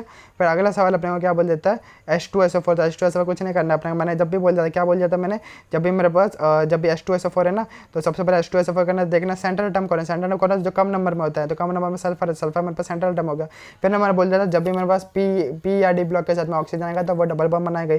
तो P या D ब्लॉक के साथ में मेरे पास क्या आ गया, ऑक्सीजन मेरे पास आ गया। तो दोनों ऑक्सीजन ने क्या कर दिया, डबल बॉन्ड बना दिया। अब इन लोगों ने ऑक्सीजन ने डबल बॉन्ड क्यों नहीं बनाया, क्योंकि इनके 2 हाइड्रोजन भी थे ना। अगर ये डबल बॉन्ड बना देते तो हाइड्रोजन में कहाँ पर जोड़ता, था, इसलिए ये मैंने इनका ऑक्सीजन का क्या कर दिया, सिंगल बॉन्ड मैंने बना दिया। देखो ये वाला 6 वैलेंस इलेक्ट्रॉन हो जाता है, 6 वैलेंस इलेक्ट्रॉन हो जाता है, 2 बॉन्ड बना दिया तो इसका ऑक्टेट कंप्लीट, और सेम टू सेम इसका भी ऑक्टेट कंप्लीट। इसका मेरे पास क्या हो जाता, कितना वैलेंस, 6 वैलेंस इलेक्ट्रॉन है और 1 बॉन्ड बना दिया, इसलिए मैंने सिंगल बॉन्ड बना दिया, जिससे इसका 7 ही इलेक्ट्रॉन कंप्लीट हो और एक और बॉन्ड हाइड्रोजन के साथ में बनाने के बाद में तब 8 कंप्लीट हो। ठीक है, इसलिए मैंने यहाँ पर डबल बॉन्ड नहीं बनाया, वरना अगर ये हाइड्रोजन नहीं होते ना तो मैं डबल डबल सारी जगह डबल डबल लगा देता ऑक्सीजन। इन हाइड्रोजन थे इसलिए मैंने डबल बॉन्ड ऑक्सीजन नहीं बनाया। ठीक है, तो रूल तो हमारा सब जगह वही लगता है कि जब भी एस और पी ब्लॉक के साथ में जब भी ऑक्सीजन डबल बॉन्ड लगेगा। डबल बॉन्ड यहाँ पर क्यों नहीं लगा, क्योंकि हाइड्रोजन थे, हाइड्रोजन को तो मैं कहाँ जोड़ता अगर मैं डबल बॉन्ड बना देता तो। ठीक है, इसलिए मैंने क्या कर दिया, हाइड्रोजन का भी यहाँ पर मेरे पास कहा था ऑक्टेट मेरे पास कंप्लीट हो जाता है। यहाँ पर कितने सिग्मा कितना पाई गिन लोगे। ठीक है, पहले सिग्मा हो जाता है, बाकी के जो पाई क्या हो जाता है, पाई मेरे पास हो जाता है। अगला स्ट्रक्चर अपने को क्या देखने को मिल रहा है, अगला स्ट्रक्चर बोल रहा है XeO-F4। तो अपने को पता है कि पी ब्लॉक का जब भी मेरे पास आएगा ऑक्सीजन के साथ में वो डबल बॉन्ड बनाई गई। तो जनरल मेरे पास इनर्ट कैसे पी ब्लॉक का ये 18 ग्रुप का, तो ये क्या बोल रहा है, डबल बॉन्ड बनाई गई, तो मेरे पास डबल बॉन्ड ये कर लेगा। और ऑक्सीजन के बाद 6 वैलेंस इलेक्ट्रॉन होता है, 6 वैलेंस इलेक्ट्रॉन सेक्शन ग्रुप का, तो और 2 बॉन्ड बना रहा था जिसका ऑक्टेट कंप्लीट हो जाएगा। अब देख लेते हैं फ्लोरीन साइड एटम का देख लेते हैं, क्या देख लेते हैं, फ्लोरीन जो ज़्यादा है उसका अपन देख लेते हैं। फ्लोरीन 4 है ना, तो उसका साइड एटम देख ले, 17 ग्रुप का है, 17 ग्रुप का है, तो मेरे पास 7 वैलेंस इलेक्ट्रॉन है ही है, तो एक ही बॉन्ड बनाएगा ऑक्टेट कंप्लीट करने के लिए। सारे फ्लोरीन एक एक बॉन्ड बना रहे हैं। और देख लेते हैं सेंटर एटम यहाँ पर क्या हो जाएगा, एक्सपांडेड ऑक्टेट हो जाएगा, क्योंकि सेंटर एटम 5 बॉन्ड बना रहा है, 5 बॉन्ड बनाने के उसके पास 10 इलेक्ट्रॉन हो जाएगा, सेंटर एटम के पास 8 से ज़्यादा। तो ये लिविस को फॉलो नहीं कर रहे हैं, लेकिन अपने को क्या स्ट्रक्चर बनाने से मतलब है, तो उसका कितने सिग्मा हो जाएगा, सिग्मा देख लो, सारे पहले वाले बॉन्ड क्या हो सिग्मा हो जाता है, और दूसरा वाला बॉन्ड जो हो जाता है पाई हो जाता है, 5 सिग्मा और 1 पाई हो जाएगा। एकदम खतरा है, ये सारी चीज़ें अपन क्या लिविस के अंदर बढ़ गई है। बस यहाँ पर वापस अपन देख रहे हैं लिविस के अंदर भी अपन सिग्मा लोन पर सब बॉन्ड पर क्या था, बॉन्ड पर क्या था, सिग्मा ही होता है ना, तो बॉन्ड पैर और मेरे पास क्या हो जाता है वो सब अपन देख के आते हैं, वही सेम चीज़ इधर है। फिर अगला स्ट्रक्चर क्या बोलता है, SO3 का स्ट्रक्चर। ठीक है, क्या बोल रहा है, SO3 का स्ट्रक्चर। तो अभी मैंने बोला जब भी SO3 है, ठीक है, SO3 है तो ये ऐसे क्या पी ब्लॉक का है, मैंने बोला पी या डी ब्लॉक का जब भी ऑक्सीजन के साथ में डबल बॉन्ड लग जाएगा, तो सारी जगह मैंने डबल बॉन्ड लगा दिया। अब देख लेते हैं कि स्टेप मेरे पास ऑक्टेट कंप्लीट है कि नहीं सबका। तो ऑक्सीजन का मेरे पास क्या 16 ग्रुप का था, 16 ग्रुप यानी कि 6 वैलेंस इलेक्ट्रॉन और 2 बॉन्ड बना यानी कि +2, तो 8 इलेक्ट्रॉन इसका octet complete, same to same सबका ऑक्टेट मेरे पास कंप्लीट हो जाएगा। अब सल्फर का देख लेते हैं अपन, सल्फर मेरे पास 6 बॉन्ड बना, 6 बॉन्ड यानी कि 12 इलेक्ट्रॉन, यानी कि ये क्या हो जाएगा, एक्सपांडेड ऑक्टेट हो जाएगा, 8 से ज़्यादा इलेक्ट्रॉन मेरे पास हो जाएगा। तो ये लिविस को क्या हो जाएगा, एक्सेप्शन हो जाएगा, लिविस का फॉलो नहीं कर रखा है। फिर अपने को क्या निकालना है, सिग्मा में निकालना है। तो पहले बॉन्ड हमेशा क्या हो जाता है, सिग्मा हो जाता है, पाई, और बचे जितने भी बॉन्ड हो जाता है पाई हो जाता है, 3 सिग्मा 3 मेरे पास पाई हो जाएगा। तो अगला स्ट्रक्चर देख लेते हैं, अगला स्ट्रक्चर अपने को किसका बनाने को बोल रहा है, HCO3- का स्ट्रक्चर बनाना बोला है। किसका बोल रहा है, HCO3-, ध्यान से देख लेते हैं किसका बोल रहा है, HCO3- का स्ट्रक्चर अपने को बोला। तो अपने को पता है कार्बन क्या हो जाएगा, सबसे पहले देख ले सेंटर एटम क्या हो जाएगा। मेरे को पता है हाइड्रोजन कभी भी सेंटर एटम नहीं होता, मैंने 10 बार बोल दिया है। तो जो कम नंबर मतलब वो मेरे पास सेंटर नंबर एटम होगा, तो कार्बन मेरे पास कम नंबर में, तो कार्बन मेरे पास क्या हो जाएगा, सेंटर एटम मेरे पास हो जाएगा। तो कार्बन मैंने सेंटर एटम बना दिया। तो HCO3- का स्ट्रक्चर क्या, कार्बन सेंटर एटम है। और मैंने बोला जब भी पी ब्लॉक का ऑक्सीजन के साथ में आएगा, पी या डी ब्लॉक का ऑक्सीजन के साथ में डबल बॉन्ड बनेगा। तो कार्बन पी ब्लॉक का ही है, तो ऑक्सीजन के साथ में डबल बॉन्ड मेरे पास बना दिया। और एक माइनस है, तो मैंने बोला था नेगेटिव चार्ज स्टेबल है, मोर इलेक्ट्रॉन नेगेटिव, तो नेगेटिव चार्ज स्टेबल है, मोर इलेक्ट्रॉन है, एक और ज़्यादा इलेक्ट्रॉन ऑक्सीजन, तो इसके ऊपर नेगेटिव चार्ज बना दिया। अब अपन देख लेते हैं किसका क्या स्टेबल होता है। ऑक्सीजन का मेरे पास कितना 16 के बाद 6 वैलेंस इलेक्ट्रॉन और 2 बॉन्ड यहाँ पर बना दिया। 2 बॉन्ड अगर इसने ऑक्सीजन ने बना दिया तो इसका ऑक्टेट कंप्लीट हो जाएगा, ये वाला तो ऑक्सीजन स्टेबल है। फिर यहाँ पर क्या हो जाएगा, ऑक्सीजन का 6 वैलेंस इलेक्ट्रॉन हो जाएगा, लेकिन एक और माइनस लग गया तो 7, इसका 7 इलेक्ट्रॉन है, 7 इलेक्ट्रॉन है, तो इसको एक ही बॉन्ड बनाना पड़ेगा ऑक्टेट के लिए, इसलिए यहाँ पर एक ही बॉन्ड बन रहा है, ना कि डबल बॉन्ड बन रहा है। ठीक है, तो यहाँ पर एक बॉन्ड बना, तो ये वाला अपन देख के आए थे ऐसा।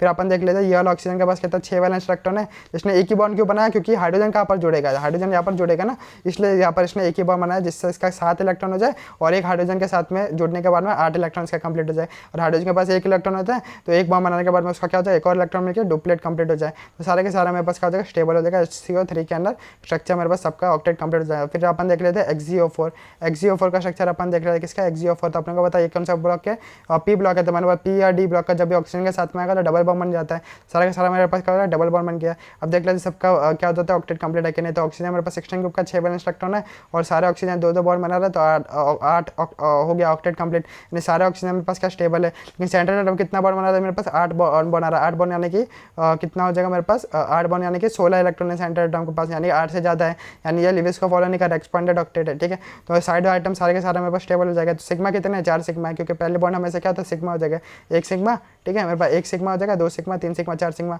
और बचे हुए सारे मेरे पास दूसरे बॉन्ड कितने हो जाते, पाई हो जाता, तो मेरे पास 4 सिग्मा, मेरे पास 4 पार हो जाएगा। तो ये एग्जाम के अंदर आ गया था, कौन से नीट के अंदर आ गया था, बोल जाएगा विच of the following is the same number of sigma and पाई। तो XeO4 मेरे पास ऑप्शन के अंदर था, जिसके पास क्या है, सिग्मा भी 4 ही है और पाई भी मेरे पास 4 है। तो ये मेरे पास नीट का PY क्यों था, विच of the following is the same number of sigma and पाई। तो 4 ही सिग्मा थे इसके अंदर XeO4 के अंदर, और 4 ही मेरे पास क्या था, पाई थे। ठीक है, तो नीट का सवाल हो गया ये। फिर ये दोनों तो अपन ने देख ही लिया है, ठीक है। तो ये अपने को समझ आ चुका है। अपन देख लेते हैं कि बॉन्ड स्ट्रेंथ का कैसे कंपैरिजन करते हैं, ठीक है। तो किसी भी बॉन्ड कितना स्ट्रांग है उसका अपन क्या बोल देते हैं, बॉन्ड स्ट्रेंथ बोल देते हैं, ठीक है। बॉन्ड एनर्जी बोलते हो, फिर बॉन्ड स्ट्रेंथ बोलते हो, ठीक है। तो उसका कैसे कंपैरिजन किया जाता है वो अपन देख लेते हैं, ठीक है। केमिकल बॉन्डिंग के ना ये वाले सवाल अपने को देखने को मिलते ही है, ठीक है। सबसे पहले देखने ना कि दो केस मेरे पास बन जाते हैं बॉन्ड स्ट्रेंथ कंपेयर करने के लिए। अगर किसी भी, ठीक है, अपने को दिया रहेगा जो बॉन्ड रहेगा, ठीक है, अगर वो बॉन्ड के ऊपर अगर लोन पेयर रहेगा तब मेरा एक उसको बोल दूंगा, और अगर बॉन्ड के ऊपर लोन पेयर रहेगा और नहीं रहेगा तब मेरे पास क्या हो जाता है, अलग अलग केस हो जाता है, ठीक है। तो उसके अंदर अलग अलग तरीके से हम बॉन्ड स्ट्रेंथ को कंपेयर करते हैं। तो पहले देख लेते हैं, अगर मेरे पास बॉन्ड के ऊपर लोन पेयर नहीं हुआ तो बॉन्ड को मैं कैसे करूँगा, कंपेयर कैसे करते वो अपन देख लेते हैं। तो पहला मेरे पास रूल है कि जिसका एन कम रहेगा, यानी कि प्रिंसिपल क्वांटम नंबर जिसका कम रहेगा बॉन्ड का, ठीक है, बॉन्ड जो बन रहा रहेगा, ठीक है, जिस ऑर्बिटल से, अगर उसका प्रिंसिपल क्वांटम नंबर कम रहेगा, ठीक है, तो उसका बॉन्ड स्ट्रेंथ ज़्यादा हो जाएगा। यानी कि जो बॉन्ड 1 1 प्रिंसिपल क्वांटम नंबर से बन रहा रहेगा उसका बॉन्ड स्ट्रेंथ ज़्यादा रहेगा 2 2 से, और 2 2 का ज़्यादा रहेगा 3 3 से। तो पहला रूल समझ गया कि जिसका प्रिंसिपल क्वांटम नंबर कम रहेगा उसका बॉन्ड स्ट्रेंथ ज़्यादा रहेगा। और ऐसा ही क्यों कि प्रिंसिपल क्वांटम नंबर कम तो उसका बॉन्ड स्ट्रेंथ ज़्यादा क्यों, क्योंकि अपने को पता है कि न्यूक्लियस ये मेरे पास हो जाता है, और न्यूक्लियस के बाहर मेरे पास ऑर्बिट हो जाता है, ये ऑर्बिट 1 हो जाता है, ऑर्बिट 2। तो जिसका प्रिंसिपल क्वांटम नंबर कम, यानी कि जो न्यूक्लियस के पास रहेगा जो वाला, ठीक है, जो ऑर्बिट न्यूक्लियस के पास है, न्यूक्लियस को अच्छे से पकड़ के रखेगा और वो बॉन्ड टूटेगा नहीं। इसलिए मैं कह रहा हूँ कि जिसका प्रिंसिपल क्वांटम नंबर कम रहेगा, न्यूक्लियस के पास रहेगा वो वाला ऑर्बिट, और वो वाला बॉन्ड न्यूक्लियस अच्छे से पकड़ कर रखेगा, न्यूक्लियस अच्छे से अगर पकड़ के रखेगा तो वो वाला बॉन्ड क्या होगा, टूटेगा नहीं। तो पहला वाला रूल समझ गया कंसेप्ट से कि जिसका प्रिंसिपल क्वांटम नंबर पहले देखना है, एन जिसका कम है वो ज़्यादा स्ट्रांग रहेगा क्योंकि वो न्यूक्लियस के पास रहेगा, न्यूक्लियस अच्छे से उसको पकड़ कर रखेगा। तो पहला वाला रूल समझ गया। अगर मान लो कि एन हमारे पास सेम हो गया, ठीक है, दो बॉन्ड है उसका ना एन मेरे को सेम है, लेकिन दोनों ही मेरे पास 1 1 या फिर दोनों ही 2 2 है, फिर दोनों ही 3 3 है, तो हमको क्या देखना है, फिर हमको देखना है कि डायरेक्शनल कैरेक्टर कितना है। क्या मेरे पास डायरेक्शनल कैरेक्टर कितना है मेरे पास, ठीक है। डायरेक्शनल कैरेक्टर यानी कि किसके अंदर मेरे पास कौन सा ऑर्बिटल है जिसका ना डायरेक्शनल कैरेक्टर हो जाता है। तो मुझे क्या पता है कि मैंने बोल दिया था जो एस ऑर्बिटल मेरे पास क्या स्पेरिकल हो जाता है, यानी कि उसका कोई भी डायरेक्शन नहीं हो जाता, किसी भी डायरेक्शन के अंदर वो हो जाता है। और जो पी ऑर्बिटल जो मेरे पास हो जाता है, ठीक है, उसका मेरे पास कैसा हो जाता है, डम्बल हो जाता है, यानी कि उसका एक डायरेक्शन हो जाता है। इसलिए जो हमारे पास पी एक्स होता है, पी वाई होता है, मेरे पास क्या होता है पी जेड हो जाते हैं। तो पी ऑर्बिटल का मेरे पास क्या हो जाता है, डायरेक्शन हो जाता है। जो एस ऑर्बिटल होता है उसका क्या हो जाता है, कोई भी डायरेक्शन मेरे पास नहीं हो जाता है, ठीक है। तो ये अपने को समझ आ चुका है। और जिसका डायरेक्शनल कैरेक्टर ज़्यादा उसका हमारे पास बॉन्ड स्ट्रेंथ ज़्यादा। डायरेक्शनल कैरेक्टर किसका ज़्यादा रहेगा, पीपी का ज़्यादा रहेगा। फिर उसके बाद मेरे पास किसका रहेगा, एसपी का ज़्यादा, और एसएस का मेरे पास सबसे कम रहेगा क्योंकि एसएस मेरे पास क्या स्पेरिकल है, स्पेरिकल है जिसका कोई डायरेक्शन नहीं है। फिर एसपी का क्यों कि एस तो मेरे पास कोई डायरेक्शन नहीं है, पी के अंदर थोड़ा तो डायरेक्शन है ना, और पीपी का क्योंकि दोनों पी है तो बहुत सारा डायरेक्शन मेरे पास हो चुका है। तो डायरेक्शन जिसका ज़्यादा अच्छा रहेगा वो मेरे पास उसका बॉन्ड स्ट्रेंथ ज़्यादा रहेगा। तभी तो अपन बोलते हैं कि पहले क्या होना चाहिए, मेहनती लोग होने चाहिए, मेहनती। लेकिन मेहनती से चलता नहीं है, मेहनत से कुछ नहीं चलता, एक स्ट्रेटजी होनी चाहिए अच्छा। तभी जो है वो नीट के प्रिपरेशन करना अच्छे से बॉन्ड रहना चाहिए, पूरे ताकत से वो लगाकर प्रिपेयर कर सकता है कि एक बढ़िया डायरेक्शन मिलनी चाहिए उसको, हाँ, कि कब मुझे क्या करना है, ठीक है, कब अगर मैं स्टक हो जाए तो मुझे क्या करना है। तो मेहनत तो करनी है, ठीक है, लेकिन उसके साथ में हम लोग को डायरेक्शन भी चाहिए। तो वही same to same bond energy के अंदर लगता है कि अपने को न्यूक्लियस के पास तो रहना ही है, मतलब मेहनत तो करनी है कि न्यूक्लियस के पास रहना है, लेकिन मुझे डायरेक्शन भी चाहिए, यानी कि मेरे पास पी ऑर्बिटल जैसे भी मेरे पास चीज़ होनी चाहिए, कोई हमें पी ऑर्बिटल जैसा भी हमारे को अंदर रखना चाहिए हमारे अंदर, ठीक है, तब हम नीट के अंदर विजयी हो सकते हैं। और सेम टू सेम यहाँ पर भी तब हमारा बॉन्ड स्ट्रेंथ क्या हो सकता है, ज़्यादा हो सकता है। तो जब भी मेरे पास क्या रहेगा, ठीक है, जब भी मेरे पास लोन पर नहीं रहेगा तो अपन कैसे देखेंगे, पहले देखने का एन कम है, अगर एन अगर सेम होगा तो अपने को देखने का डायरेक्शनल कैरेक्टर से।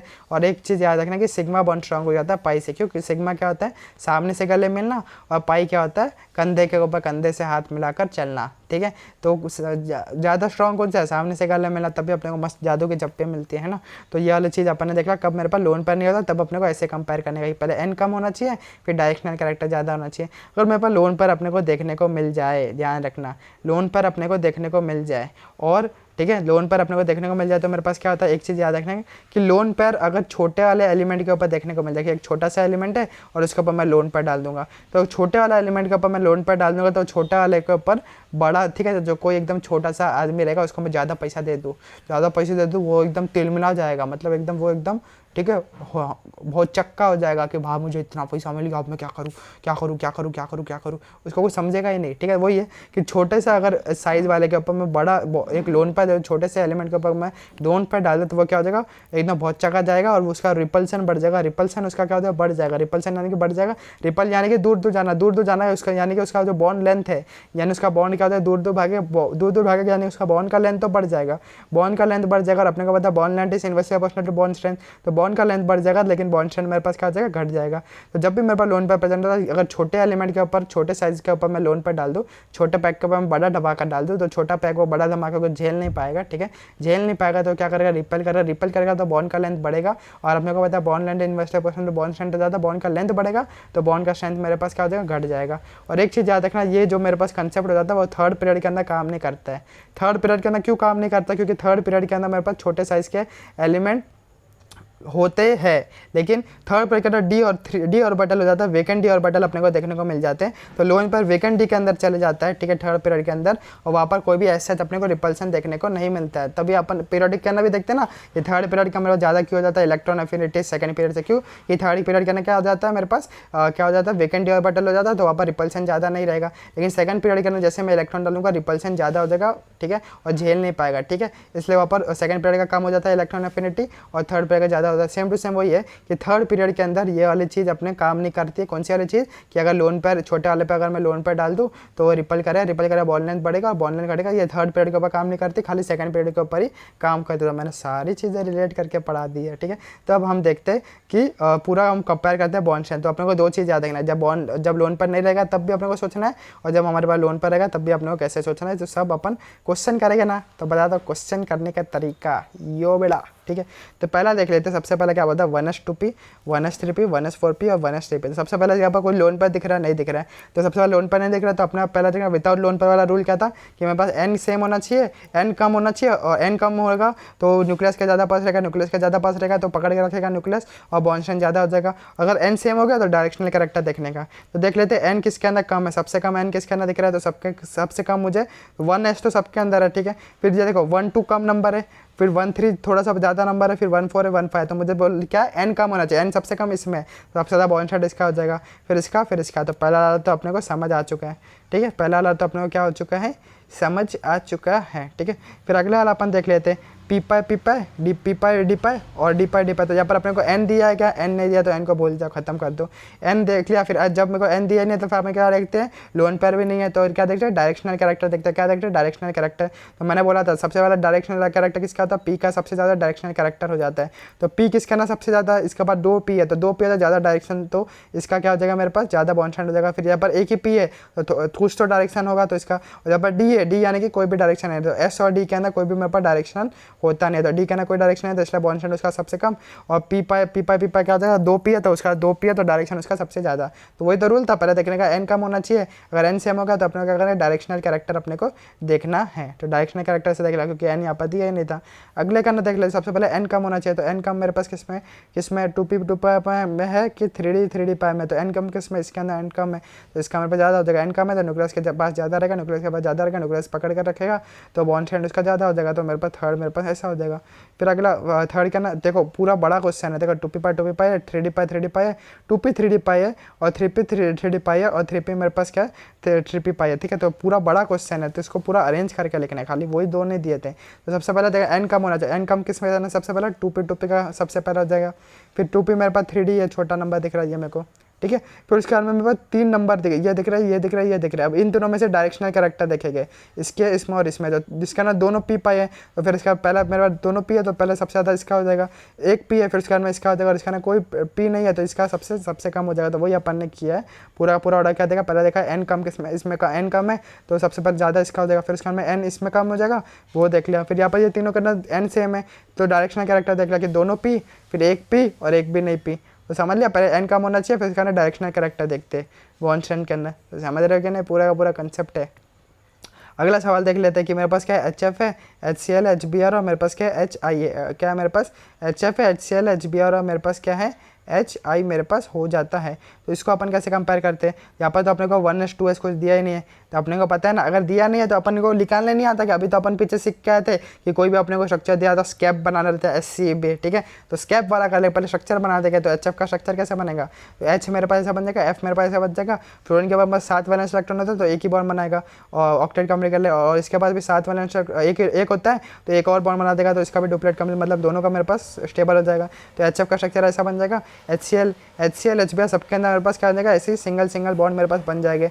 तो किस किस का बॉन्डिंग से बन जाएगा, तो ये मेरे पास क्या बन जाएगा 1s, और ये मेरे पास क्या 2p से बन जाएगा क्योंकि ये सेकंड पीरियड का फ्लोरीन। और जो ये मेरे पास किससे बन जाएगा HCl 1s और 3p, क्योंकि ये थर्ड पीरियड का क्लोरीन, ठीक है। ये 1s 4p क्योंकि फोर्थ पीरियड का ये ब्रोमीन, और 1s 5p, तो इसके बन जाएगा। अब कंपेयर कर लो, तो अपने को पता है n कम होना चाहिए, n सबसे कम किस में, HF का, तो सबसे ज़्यादा किसका हो जाएगा, HF का हो जाएगा। तो वही अपन ने किया है कि पहले अपन ने स्केप वाले स्ट्रक्चर से अपन ने पूरा स्ट्रक्चर बनाया। स्ट्रक्चर तो एकदम आसान था, सिंगल ही बॉन्ड आएगा, ठीक है। लिविस वाला स्ट्रक्चर बनाया था, फिर अपन ने देख लिया किसके अंदर कैसा बॉन्डिंग बन रहा है, ठीक है। इसके अंदर तो 1s ही रहेगा, और ये सेकंड पीरियड का इसलिए 2p, ठीक है। तो ये इसका थर्ड पीरियड का 3p, फोर्थ पीरियड का 4p, और ये फिफ्थ पीरियड का इसलिए 5p। और देख ले n किसके अंदर कम है, उसका सबसे ज़्यादा बॉन्ड स्ट्रेंथ हो जाएगा। समझ लिया कि नहीं। फिर अगला सवाल देख लो। अगले सवाल के अंदर मेरे पास ध्यान से देखने ना, फ्लोरीन दिया अपने को, क्लोरीन दिया, ब्रोमीन दिया, आयोडीन दिया है। अब मेरे पास आ जाता है ये वाली कंसेप्ट, यहाँ पर अपने को देखने को मिल जाता है। वो रूल क्या था कि इनके पास लोन पेयर है, दोनों के पास मेरे पास लोन पेयर है। अगर जब दोनों के पास मेरे पास लोन पेयर हो जाता है, तो मैंने क्या बताया था कंसेप्ट कि छोटे वाले साइज़ का लोन पेयर आ जाता है, वो रिपेल करेगा तो उसका बॉन्ड लेंथ बढ़ जाएगा, बॉन्ड लेंथ बढ़ जाएगा तो बॉन्ड स्ट्रेंथ घट जाएगा। तो सबके ऊपर लोन पेयर है, सबके ऊपर मेरे पास लोन पेयर है, सबके ऊपर लोन पेयर है। छोटा वाला कौन इनमें से, फ्लोरीन सबसे छोटा होता है, अपने को पता है टॉप से बॉटम साइज बढ़ता है। फ्लोरीन सबसे छोटे वाले के ऊपर लोन पेयर आ जाएगा, तो वो क्या करेगा, रिपेल करेगा, बॉन्ड लेंथ बढ़ जाएगा, तो फ्लोरीन का बॉन्ड एनर्जी क्या हो जाएगा, घट जाएगा। और कितना घट जाएगा वो अपने को याद ही रखना है, क्योंकि एक्सेप्शनल ऑर्डर है। तो फ्लोरीन का मेरे पास क्या हो जाएगा, बॉन्ड एनर्जी क्या हो जाएगा, घट जाएगा, और इतना यहाँ पर घट जाएगा, ठीक है। तो सबसे ज़्यादा किसका, फ्लोरीन का नहीं होगा, इसका घट जाएगा। तो सबसे ज़्यादा बॉन्ड एनर्जी किसका हो जाएगा मेरे पास, यहाँ पर क्लोरीन का हो जाएगा, फिर उसका अंदर ब्रोमीन का हो जाएगा, फिर आयोडीन का मेरे पास हो जाएगा, फ्लोरीन का कहाँ पर हो जाएगा, यहाँ पर घट के मेरे पास यहाँ पर मेरे पास आ जाएगा। तो ये पूरा एक्सेप्शनल ऑर्डर अपने को याद रखना है। और बस कंसेप्ट क्या था कि फ्लोरीन का कम क्यों हो गया, क्योंकि यहाँ पर क्या हो जाता है, 2 लोन पर है, 2 लोन पर फ्लोरीन छोटा साइज़ है, तो इसका क्या हो जाएगा मेरे पास छोटा साइज़ है, तो ये क्या कर लेते हैं अपने इसका रिपेल करेगा, बॉन्ड लेंथ बढ़ जाएगा तो इसका बॉन्ड एनर्जी घट जाएगा, इसलिए घट के यहाँ पर आ जाएगा। और ये पूरा ऑर्डर तो अपने को रटना ही है, लेकिन कम क्यों है उसका रीज़न समझना है, क्योंकि लोन पर का रिपल्सन की वजह से। समझ गया, ठीक है। रटने वाला ही ऑर्डर है, ठीक है। पी ब्लॉक के अंदर रटते ही है, ठीक है। अगला देख लेते, ये देख लेते नाइट्रोजन जो ना पी हो गया, ठीक है। तो ये मेरे पास कौन सा 15 ग्रुप का, तो अपने को पता है छोटा साइज है, दोनों के ऊपर लोन पर है, इसके पास भी लोन पर है, इसके पास भी लोन पर है। अपने को छोटा पैर के ऊपर लोन पर रहता तो रिपल से करेगा तो बॉन्ड लाइन बढ़ जाएगा, बॉन्ड एनर्जी इसका घट जाएगा, तो इसका ज़्यादा हो जाएगा बॉन्ड एनर्जी, ठीक है। फिर वही ऑक्सीजन ओ स्टाइल से टिपो, तो ये भी मेरे पास एक ही ग्रुप के, ये छोटा साइज है ऑक्सीजन, तो ये क्या करेगा, ये छोटा साइज ऑक्सीजन तो क्या करेगा, रिपेल करेगा तो मेरे पास क्या हो जाएगा, बॉन्ड लाइन बढ़ जाएगा, ऑक्सीजन का बॉन्ड लाइन बढ़ जाएगा तो बॉन्ड एनर्जी घट जाएगा, तो ये इसका हो जाएगा। फिर अगला देख लो, अगला कौन सी, इनके ना मेरे पास क्या लोन पर प्रेजेंट हो जाता है क्या, इनके पास मेरे पास लोन पर होता है क्या, इनके पास मेरे पास लोन पर नहीं होता। अगर इनके पास अगर लोन पर होता ही नहीं, कार्बन और सिलिकॉन के पास है ना, लोन पर अपने को देखने को नहीं मिलता कार्बन और सिलिकॉन के पास, तो यहाँ पर क्या हो जाएगा अपने को वही करने का कि कार्बन कौन से ग्रुप का, सेकंड ग्रुप का, तो 2p बनाएगा, ये भी 2p, और ये थर्ड का तो 3p, और वही एन छोटा किसका, इसका, तो ये हो जाएगा। तो ये बिना लोन पर वाला क्वेश्चन था, और ये लोन पर वाले क्वेश्चन था, ये तो 3 लोन पर वाला अपन ने क्वेश्चन देख ले। एक तो देख लिया फ्लोरीन वाला कि फ्लोरीन का मेरे पास क्या हो जाता है, कम क्यों हो जाता है बॉन्ड एनर्जी, क्यों, क्योंकि दोनों के ऊपर लोन पर है, तो ये रिपल करेगा तो बॉन्ड लाइन बढ़ जाएगा, तो बॉन्ड एनर्जी घटकर कितना हो जाता है, वो अपने को पूरा ऑर्डर अपने को याद रखना। और ये PYQ के अंदर भी है, NCERT के अंदर भी दिया है। फिर ये वाला भी एक स्ट्रक्चर देख लिया, फिर ये वाला भी अपन ने वही लोन पर वाला था, और ये इसके लिए लोन पर वाला नहीं था, तो अपन ने इसको सादे से कर लिया, ठीक है, कार्बन और सिलिकॉन वाले सवाल को। फिर अगला वाला क्या बोलता है, गिव द रीजन्स, ठीक है। तो गिव रीजन्स अपने को पूछा गया कि अपने को कुछ रीजन्स अपने को दे देने हैं। तो पहला वाला बोल देता है कि क्वेश्चन बोलता है कि अगर मेरे को नाइट्रोजन N2 मेरा एग्जिस्ट करता है, लेकिन P2 मेरे पास एग्जिस्ट नहीं करता है, लेकिन P2 के जगह मेरे पास P4 एग्जिस्ट करता है, ऐसा क्यों। देखो नाइट्रोजन और फॉस्फोरस दोनों एक ही फैमिली के 15 ग्रुप के, P2 एग्जिस्ट करता है लेकिन P2 क्यों नहीं एग्जिस्ट करता है, उसका रीजन बताओ, यही हम लोग को पूछ रहे हैं। P2 की जगह हमारा P4 एग्जिस्ट करता है, ऐसा क्यों, तो वही हमें बोल दिया। तो उसका रीजन मेरे पास क्या होता है कि N2 जो है वो 2p पर बॉन्ड बना रहा है, और P2 जो है वो 3p पर बॉन्ड बना रहा है। और हमें पता है कि जब भी बॉन्ड का स्ट्रेंथ अपन कंपेयर करते हैं तो n कम होना चाहिए, n किसका ना कम है, इसका n कम है, तो इसका बॉन्ड एनर्जी ज़्यादा हो जाएगा, बॉन्ड स्ट्रेंथ इसका कम ज़्यादा हो जाएगा। तो जब P2 जब बॉन्ड बनाओगे तो उसका वीक बॉन्ड हो जाएगा, इसलिए वो टूट जाएगा P2। P2 की जगह P2 को स्ट्रॉन्ग करने के लिए P4 बना देते हैं, और P4 कैसे बन जाएगा, पतंग जैसा स्ट्रक्चर हो जाता है। पतंग सबसे क्या होता है, स्ट्रॉन्ग स्ट्रक्चर माना जाता है ना, पतंग जैसा स्ट्रक्चर। देखो ना पतंग ऐसे ही होता है ना, पतंग बनाओ मकर संक्रांति में, ठीक है, तिलकुट खाओ गुड़ गुड़ लाडू, तिलकुट खाओ गुड़ गुड़ लाडू, ठीक है, तो तिलकुट खा लो मकर संक्रांति का, ठीक है। तो वही है कि P2 जो है उसके अंदर मेरे पास N2 जैसा मेरे पास स्ट्रक्चर क्यों नहीं बन जाता, ठीक है। तो N2 के जगह P2 मेरे पास स्ट्रक्चर क्यों नहीं, P2 मेरे पास क्यों नहीं एग्जिस्ट करता, क्यों, क्योंकि P2 के अंदर जो भी पाई हो जाते हैं वो वीक हो जाता है, 2p पर 2p 3p पर 3p पर जाता है, ठीक है, क्योंकि उनका N मेरे पास ज़्यादा है, N ज़्यादा यानी कि न्यूक्लियस के दूर है, न्यूक्लियस के दूर है, न्यूक्लियस को पकड़ नहीं पाएगा तो वीक हो जाता है, इसलिए P2 एग्जिस्ट नहीं करता बल्कि P4 एग्जिस्ट करता है, जो कि पतंग जैसे एग्जिस्ट करता है। पतंग जैसे हैं तो वो क्या होता है, ज़्यादा स्टेबल हो जाता है। तो इसका भी गिव रीजन अपने को समझ में आ गया, ठीक है। ये जेईई मेन के अंदर आया हुआ सवाल है, ठीक है। अगला भी देख लेते हैं। ऑक्सीजन एग्जिस्ट करता है लेकिन H2 एग्जिस्ट नहीं करता, H2 की जगह एसिड एग्जिस्ट करता है, ऐसा क्यों? वही है, ऑक्सीजन और जो सल्फर है मेरे पास, ये कौन से ग्रुप का है, 16 ग्रुप का, तो एक ही ग्रुप का, तो मेरे पास H2 एग्जिस्ट करना चाहिए था। सेम एक ग्रुप वाले सिमिलर प्रॉपर्टी दिखाते थे, ऑक्सीजन O2 जैसा है तो H2 जो सल्फर है वो भी H2 जैसी एग्जिस्ट करना चाहिए था, लेकिन ऐसा एग्जिस्ट नहीं करता।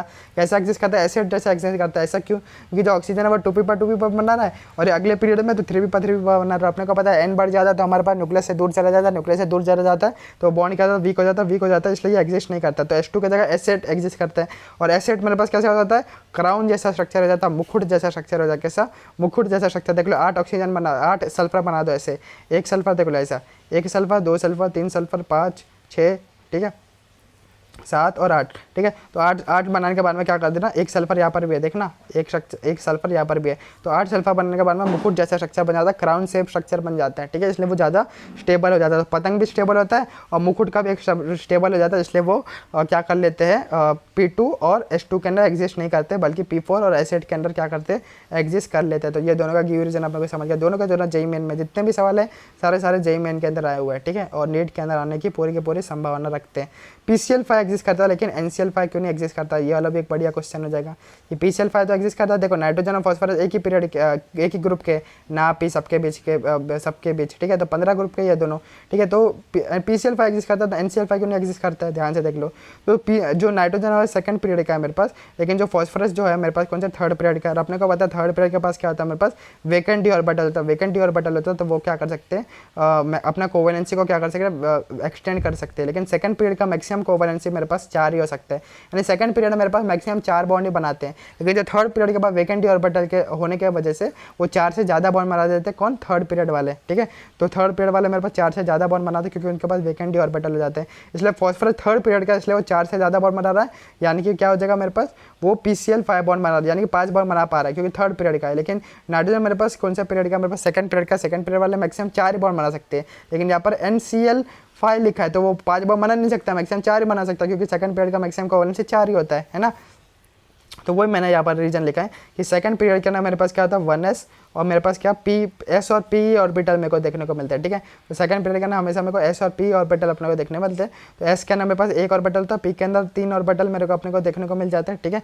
S और P सब सेल के अंदर एक इसके अंदर और 3 इसके अंदर, और हमें पता है कि बॉन्ड कैसे बनता है, हाफ फिल एटॉमिक ऑर्बिटल से। तो ये अगर हाफ फिल सारे भर जाएगा तो हमेशा 4 ही हाफ फिल बनेंगे, 4 ही हाफ फिल है, इसलिए मैक्सिमम 4 ही बॉन्ड बना सकते हैं सेकंड पीरियड। तो सेकंड पीरियड मैक्सिमम कितना बना सकता है कोवेलेंसी, 4 ही बना सकते हैं, ठीक है, 4 ही मैक्सिमम बॉन्ड बना सकते हैं और ये अपना ऑक्टेट को एक्सपांड नहीं कर सकते, ठीक है। लेकिन जो थर्ड पीरियड हो जाएगा उनके पास क्या हो जाता है, S हो जाता है, P हो जाता है और D भी हो सकता है, यानी कि S के अंदर एक ऑर्बिटल होता है, P के अंदर 3 हो जाता है और D के अंदर मेरे पास 5 हो जाता है। तो 5 3 8 9, यानी थर्ड पीरियड वाले मैक्सिमम 9 बॉन्ड बना सकते हैं, लेकिन सेकंड पीरियड वाले मैक्सिमम क्या कर सकते हैं, S और P है, इसलिए मैक्सिमम 4 बॉन्ड ही बना सकते हैं, इसलिए थर्ड पीरियड वाले मैक्सिमम 9 बॉन्ड बना सकते हैं। तो इसलिए ऑक्टेट को क्या कर सकते हैं, अपना एक्सपांड कर सकते हैं, क्या कर सकते हैं, ऑक्टेट को एक्सपांड कर सकते हैं, कौन, थर्ड पीरियड वाले। तो ये वाला भी अपने को समझ गया कि PCl5 एग्जिस्ट करता है लेकिन NCl5 एग्जिस्ट नहीं करता, तो ये भी केमिकल बॉन्डिंग वाला ही रीजन है इसका। फिर देख रहे थे SF6 एग्जिस्ट करता है लेकिन OF6 एग्जिस्ट नहीं करता, same reason, same to same, कि जो ऑक्सीजन जो है मेरे पास कौन से ग्रुप का, मेरे पास सेकंड पीरियड का है, कौन से पीरियड का, सेकंड पीरियड का ऑक्सीजन, ये दोनों तो एक ही ग्रुप के आते हैं ना, लेकिन ये सेकंड पीरियड का और ये सल्फर मेरे पास थर्ड पीरियड का है। ये थर्ड पीरियड का तो मैंने अभी बोल दिया थर्ड पीरियड का ना SPD हो जाता है, SPD सबसेल, यानी कि 9 ऑर्बिटल है, 9 वैकेंट ऑर्बिटल है, 9 वैकेंट ऑर्बिटल 9 बॉन्ड बना सकते हैं, तो 6 बॉन्ड तो आसानी से बना पाएगा। लेकिन ऑक्सीजन तो सेकंड पीरियड का ना S और P सबसेल होते हैं, S और P यानी कि खाली मैक्सिमम 4 ऑर्बिटल है, खाली 4 ही बॉन्ड बना सकता है, लेकिन यहाँ पर 6 बॉन्ड बन रहा है, तो 6 बॉन्ड नहीं बनेगा, मैक्सिमम 4 बॉन्ड बनेगा। तो OF4 बोलता तो एग्जिस्ट कर देगा, लेकिन OF5 OF6 OF7 ये सब एग्जिस्ट नहीं करते, तो ये वाला एग्जिस्ट नहीं कर रहा है, क्यों, क्योंकि सेकंड पीरियड का मैक्सिमम कोवेलेंसी 4 हो सकता है, 4 हो जाता है, और जो थर्ड पीरियड का ना वैकेंट डी ऑर्बिटल होने की वजह से वो क्या कर सकता है, मैक्सिमम 9 बॉन्ड बना सकते हैं थर्ड पीरियड वाले। तो दोनों के दोनों एक ही रीजन पर थे सवाल, ये दोनों, ठीक है, और ये दोनों भी एक ही रीजन पर सवाल थे, ठीक है। फिर अगला अपने को क्या बोलता है, ई वाला सवाल अपने को क्या देखने को मिलता है कि I3 minus Cl3 minus Br3 minus exist करता है, लेकिन F3 माइनस अपना एग्जिस्ट क्यों नहीं करता, वो अपने को पूछा गया है कि ये सारा एग्जिस्ट करते हैं I3 माइनस, ये माइनस, वो माइनस, ठीक है। लेकिन मेरे को जो ये है वो एग्जिस्ट नहीं कर लेता है, क्योंकि अब वही है सेम टू सेम रीजन कि जो मेरे पास क्या वेकेंट डी ऑर्बिटल का ही मेरे पास रीजन है, क्योंकि ये सेकंड पीरियड में आता है फ्लोरीन मेरे पास क्या हो जाता है सेकंड पीरियड के अंदर मेरे पास आ जाता है, लेकिन ये मेरे पास क्या हो जाता है मेरे पास थर्ड पीरियड से चालू होता है। इनके बाद वेकेंट डी ऑर्बिटल मेरे को देखने को मिल जाता है, वेकेंट डी ऑर्बिटल देखने को मिल जाता है। तो जो मैक्सिमम जो इलेक्ट्रॉन, ठीक है, वो क्या कर लेते, ये झेल नहीं पाएगा ये इतना चार्ज, लेकिन ये क्या लेगा बड़े साइज होने के वजह से ये झेल। तो हम कौन सा वाला सवाल देख रहे थे कि मेरे पास I3 माइनस Cl3 माइनस और जो Br3 माइनस ये मेरे पास एग्जिस्ट करता है, लेकिन F3 माइनस मेरे पास एग्जिस्ट नहीं करता। क्यों? क्योंकि ये सारे जो पीरियड्स, ये सारे जो भी एलिमेंट है वो थर्ड पीरियड के ज़्यादा इनके पास हो जाता है। तो इनके पास वेकेंट डी ऑर्बिटल है, वेकेंट डी ऑर्बिटल है तो क्या कर लेते हैं, ये नेगेटिव चार्ज को क्या कर लेते हैं अपने वेकेंट डी ऑर्बिटल के अंदर डाल देते है। लेकिन जो F3 माइनस है वो ये नेगेटिव चार्ज को अपने वेकेंट डी ऑर्बिटल में नहीं डाल सकता, ठीक है। इसका मैक्सिमम कोवेलेंसी 4 ही हो जाता है, इसलिए मेरे पास क्या हो जाएगा, इसका ये नहीं एग्जिस्ट करता है, F3 माइनस नहीं एग्जिस्ट करता। फिर अगला सवाल क्या बोल देते कि CO2 एग्जिस्ट करता है लेकिन SiO2 एग्जिस्ट नहीं करता। SiO2 का डिस्क्रीट फॉर्म एग्जिस्ट नहीं करता, लेकिन पॉलीमर फॉर्म SiO2N मेरे पास क्या करता है, एग्जिस्ट करता है।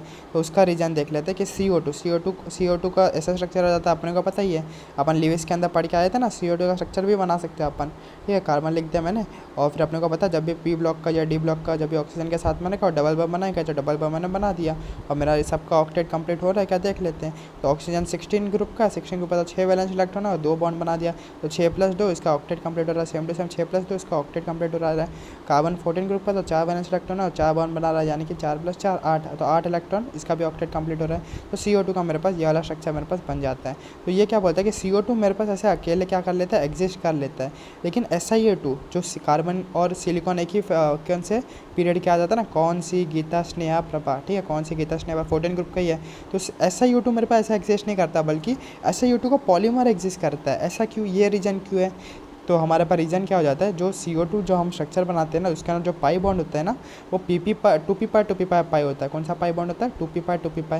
लेकिन जो SiO2 का ना जो पाई बॉन्ड हो जाता है वो 2p पाई 3p पाई। क्यों?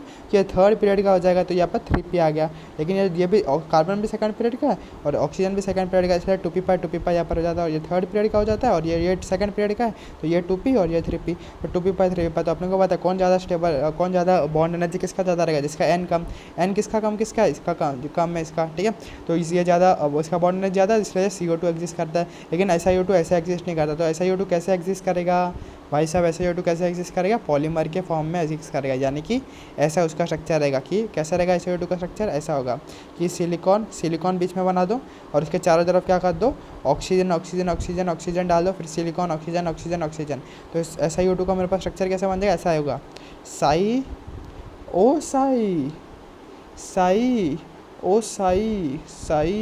ठीक है, साई, फिर वापिस हो जाएगा ओ साई, ठीक है। तो साई, ठीक है, साई बाबा सुकारता दुखारता वारता विघ्नाचे, ठीक है। तो इसका कैसा स्ट्रक्चर हो जाता है, साई, ठीक है। तो ऐसा मेरे पास उसका क्या हो जाता है, मेरे पास पॉलीमर स्ट्रक्चर बन जाता है SiO2 का। क्यों? क्योंकि जो SiO2 का ना जो मेरे पास पाई बॉन्ड होता है वो वीक बनता है, वो एग्जिस्ट नहीं करता है। अब इन दोनों के बीच में क्या बोल देते हैं अपन, कॉमन देख लेते हैं कि क्या हो जाता है। तो CO2 है मेरे पास, ठीक है, क्या मेरे पास CO2 जो है और मेरे पास SiO2 है, इनके बीच में कुछ कॉमन प्रॉपर्टीज़ हो जाते हैं, वो अपन देख लेते हैं कि कुछ कॉमन हो जाते हैं और कुछ डिफरेंट प्रॉपर्टी होता है। डिफरेंट प्रॉपर्टी क्या है कि ये CO2 मेरे पास डिस्क्रीट होता है, यानी अकेले एग्जिस्ट करता है, लेकिन SiO2 मेरे पास क्या पॉलीमर जैसा एग्जिस्ट करता है। ये तो डिफरेंस हो गया। अब देख रहे हैं दोनों मेरे पास नन मेटल्स है ना, कार्बन और सिलिकॉन क्या दोनों मेरे पास क्या नन मेटल्स है, और हमने को पता है कि oxides of non metals are acidic in nature. CO2 acidic in nature क्यों होगा, ठीक है, जो नन मेटल और CO2 एसिडिक नेचर अपने को पता है कि CO2 को अगर मैं पानी के डाल दूंगा तो H2CO3 कार्बोनिक एसिड बन जाएगा, और कार्बोनिक एसिड तो ठंडा फेंटा के अंदर होता ही है। ये पीरियोडिक टेबल के अंदर भी ये वाला कंसेप्ट सिखाया था मैंने। तो दोनों क्या हो जाएगा मेरे पास एसिडिक नेचर का हो जाता है। क्यों? क्योंकि दोनों के दोनों क्या ऑक्साइड ऑफ नन मेटल है, तो ये क्या हो जाएगा, दोनों की सेम प्रॉपर्टी हो जाएगी। तो ये वाला सवाल JEE मेन के अंदर आया था कि बहुत सारे स्टेटमेंट उसके अंदर देता है, तो बोल जाता which of the following are true for CO2 and SiO2। तो उनके बोल जाता पहला स्टेटमेंट था कि CO2 डिस्क्रीट हो जाता है, हाँ राइट है। सेकंड स्टेटमेंट था SiO2 पॉलीमर हो जाता है, हाँ राइट है। थर्ड बोला दोनों मेरे पास क्या है, एसिडिक नेचर हो जाते हैं, हाँ ये दोनों मेरे पास क्या हो जाते हैं, एसिडिक नेचर हो जाते हैं। फिर फोर्थ स्टेटमेंट क्या था कि CO2 मेरे पास क्या करता है, एग्जिस्ट करता है और SiO2 एग्जिस्ट करता है, तो ये गलत होता है क्योंकि SiO2 एग्जिस्ट नहीं करता, SiO2 पॉलीमर SiO2N एग्जिस्ट करता है। ठीक है, तो 4 स्टेटमेंट ऐसे अपने को देकर जेईई मेन के अंदर ये वाला सवाल पूछ लिया था, इसलिए मैंने इसको डिटेल के अंदर यहाँ पर इसको कवर कर लिया था। मस्त सवाल था ये, जेईई मेन के अंदर मस्त सवाल था, CO2 और SiO2 के बीच वाला। ठीक है, फिर इसके बाद आता है हमारे पास लिमिटेशन ऑफ विबिलिटी, जो वैलेंस बॉन्ड अपन ने थ्योरी देखा। ठीक है, वैलेंस बॉन्ड थ्योरी क्या था कि वैलेंस बॉन्ड में जितने भी हमारे पास half fill unpaired atomic orbital के जितने भी अनपेयर्ड इलेक्ट्रॉन होते हैं वो क्या कर लेते हैं, बॉन्ड बना देते हैं। कौन सा बॉन्ड बनाते हैं, कोवैलेंट बॉन्ड बनाते हैं। ठीक है, तो वैलेंस बॉन्ड का हम क्या पढ़ लेते हैं, लिमिटेशन पढ़ लेते हैं, क्या क्या लिमिटेशन अपने को देखने को मिल जाता है। तो एक एक करके देख लेते हैं कि valence bond theory could only explain, ठीक है, फॉर्मेशन ऑफ हाइड्रोजन, ठीक है, H2 molecule, but not of oxygen, O2, N2, Br2, Cl2, F2। जो वैलेंस बॉन्ड थ्योरी अपन ने देखा था उसका ना खाली H2 का ही अपन ने फॉर्मेशन को अच्छे से डिटेल के ना सीख लिया था, है ना, कि मेरे पास इसका इलेक्ट्रॉन आता है, ठीक है, इसका इलेक्ट्रॉन आता है, फिर इसका न्यूक्लियस आता है, फिर इसका न्यूक्लियस होता है। फर्स्ट पेज पर देखा था ना अपन ने कि न्यूक्लियस क्या करेगा, रिपेल करेगा, इलेक्ट्रॉन क्या करेंगे, रिपेल करेगा, लेकिन खुद का न्यूक्लियर इलेक्ट्रॉन और ये क्या करेगा, अट्रैक्ट करेगा। फिर अपने को पता था कि जब मेरा डिस्टेंस मेरे पास क्या हो जाता है, ज़्यादा हो जाता है, पहले अट्रैक्टिव फोर्स ज़्यादा रहता है, फिर बाद में दोनों क्या होता है, इक्वल हो जाते हैं और तब मेरा बॉन्ड बनता है। फिर रिपल्सिव फोर्स ज़्यादा होता है तो मेरे पास ऐसा ग्राफ, तो ये ग्राफ देख कर आए थे ना, ये क्या था, वैलेंस बॉन्ड थ्योरी का था। किसका देख रहे थे अपन ग्राफ, हाइड्रोजन H2 का ही देख रहे थे। तो वैलेंस बॉन्ड थ्योरी खाली अपने को H2 का ही समझाया था, किसका, खाली H2 का ही सिखाया था, क्योंकि NCERT का ना भी H2 का ही खाली ऐसा डायग्राम बनाया और मैंने भी H2 का ही बताया था। फर्स्ट पेज को मैं एकदम चैप्टर के स्टार्टिंग पर बताया था ना कि बॉन्डिंग क्यों होता है, ठीक है, स्टेबल बनने के लिए होता है। तो हाइड्रोजन का एक इलेक्ट्रॉन और एक इलेक्ट्रॉन दूसरा इलेक्ट्रॉन मेरे पास आते हैं बॉन्ड बनाने के लिए, ठीक है।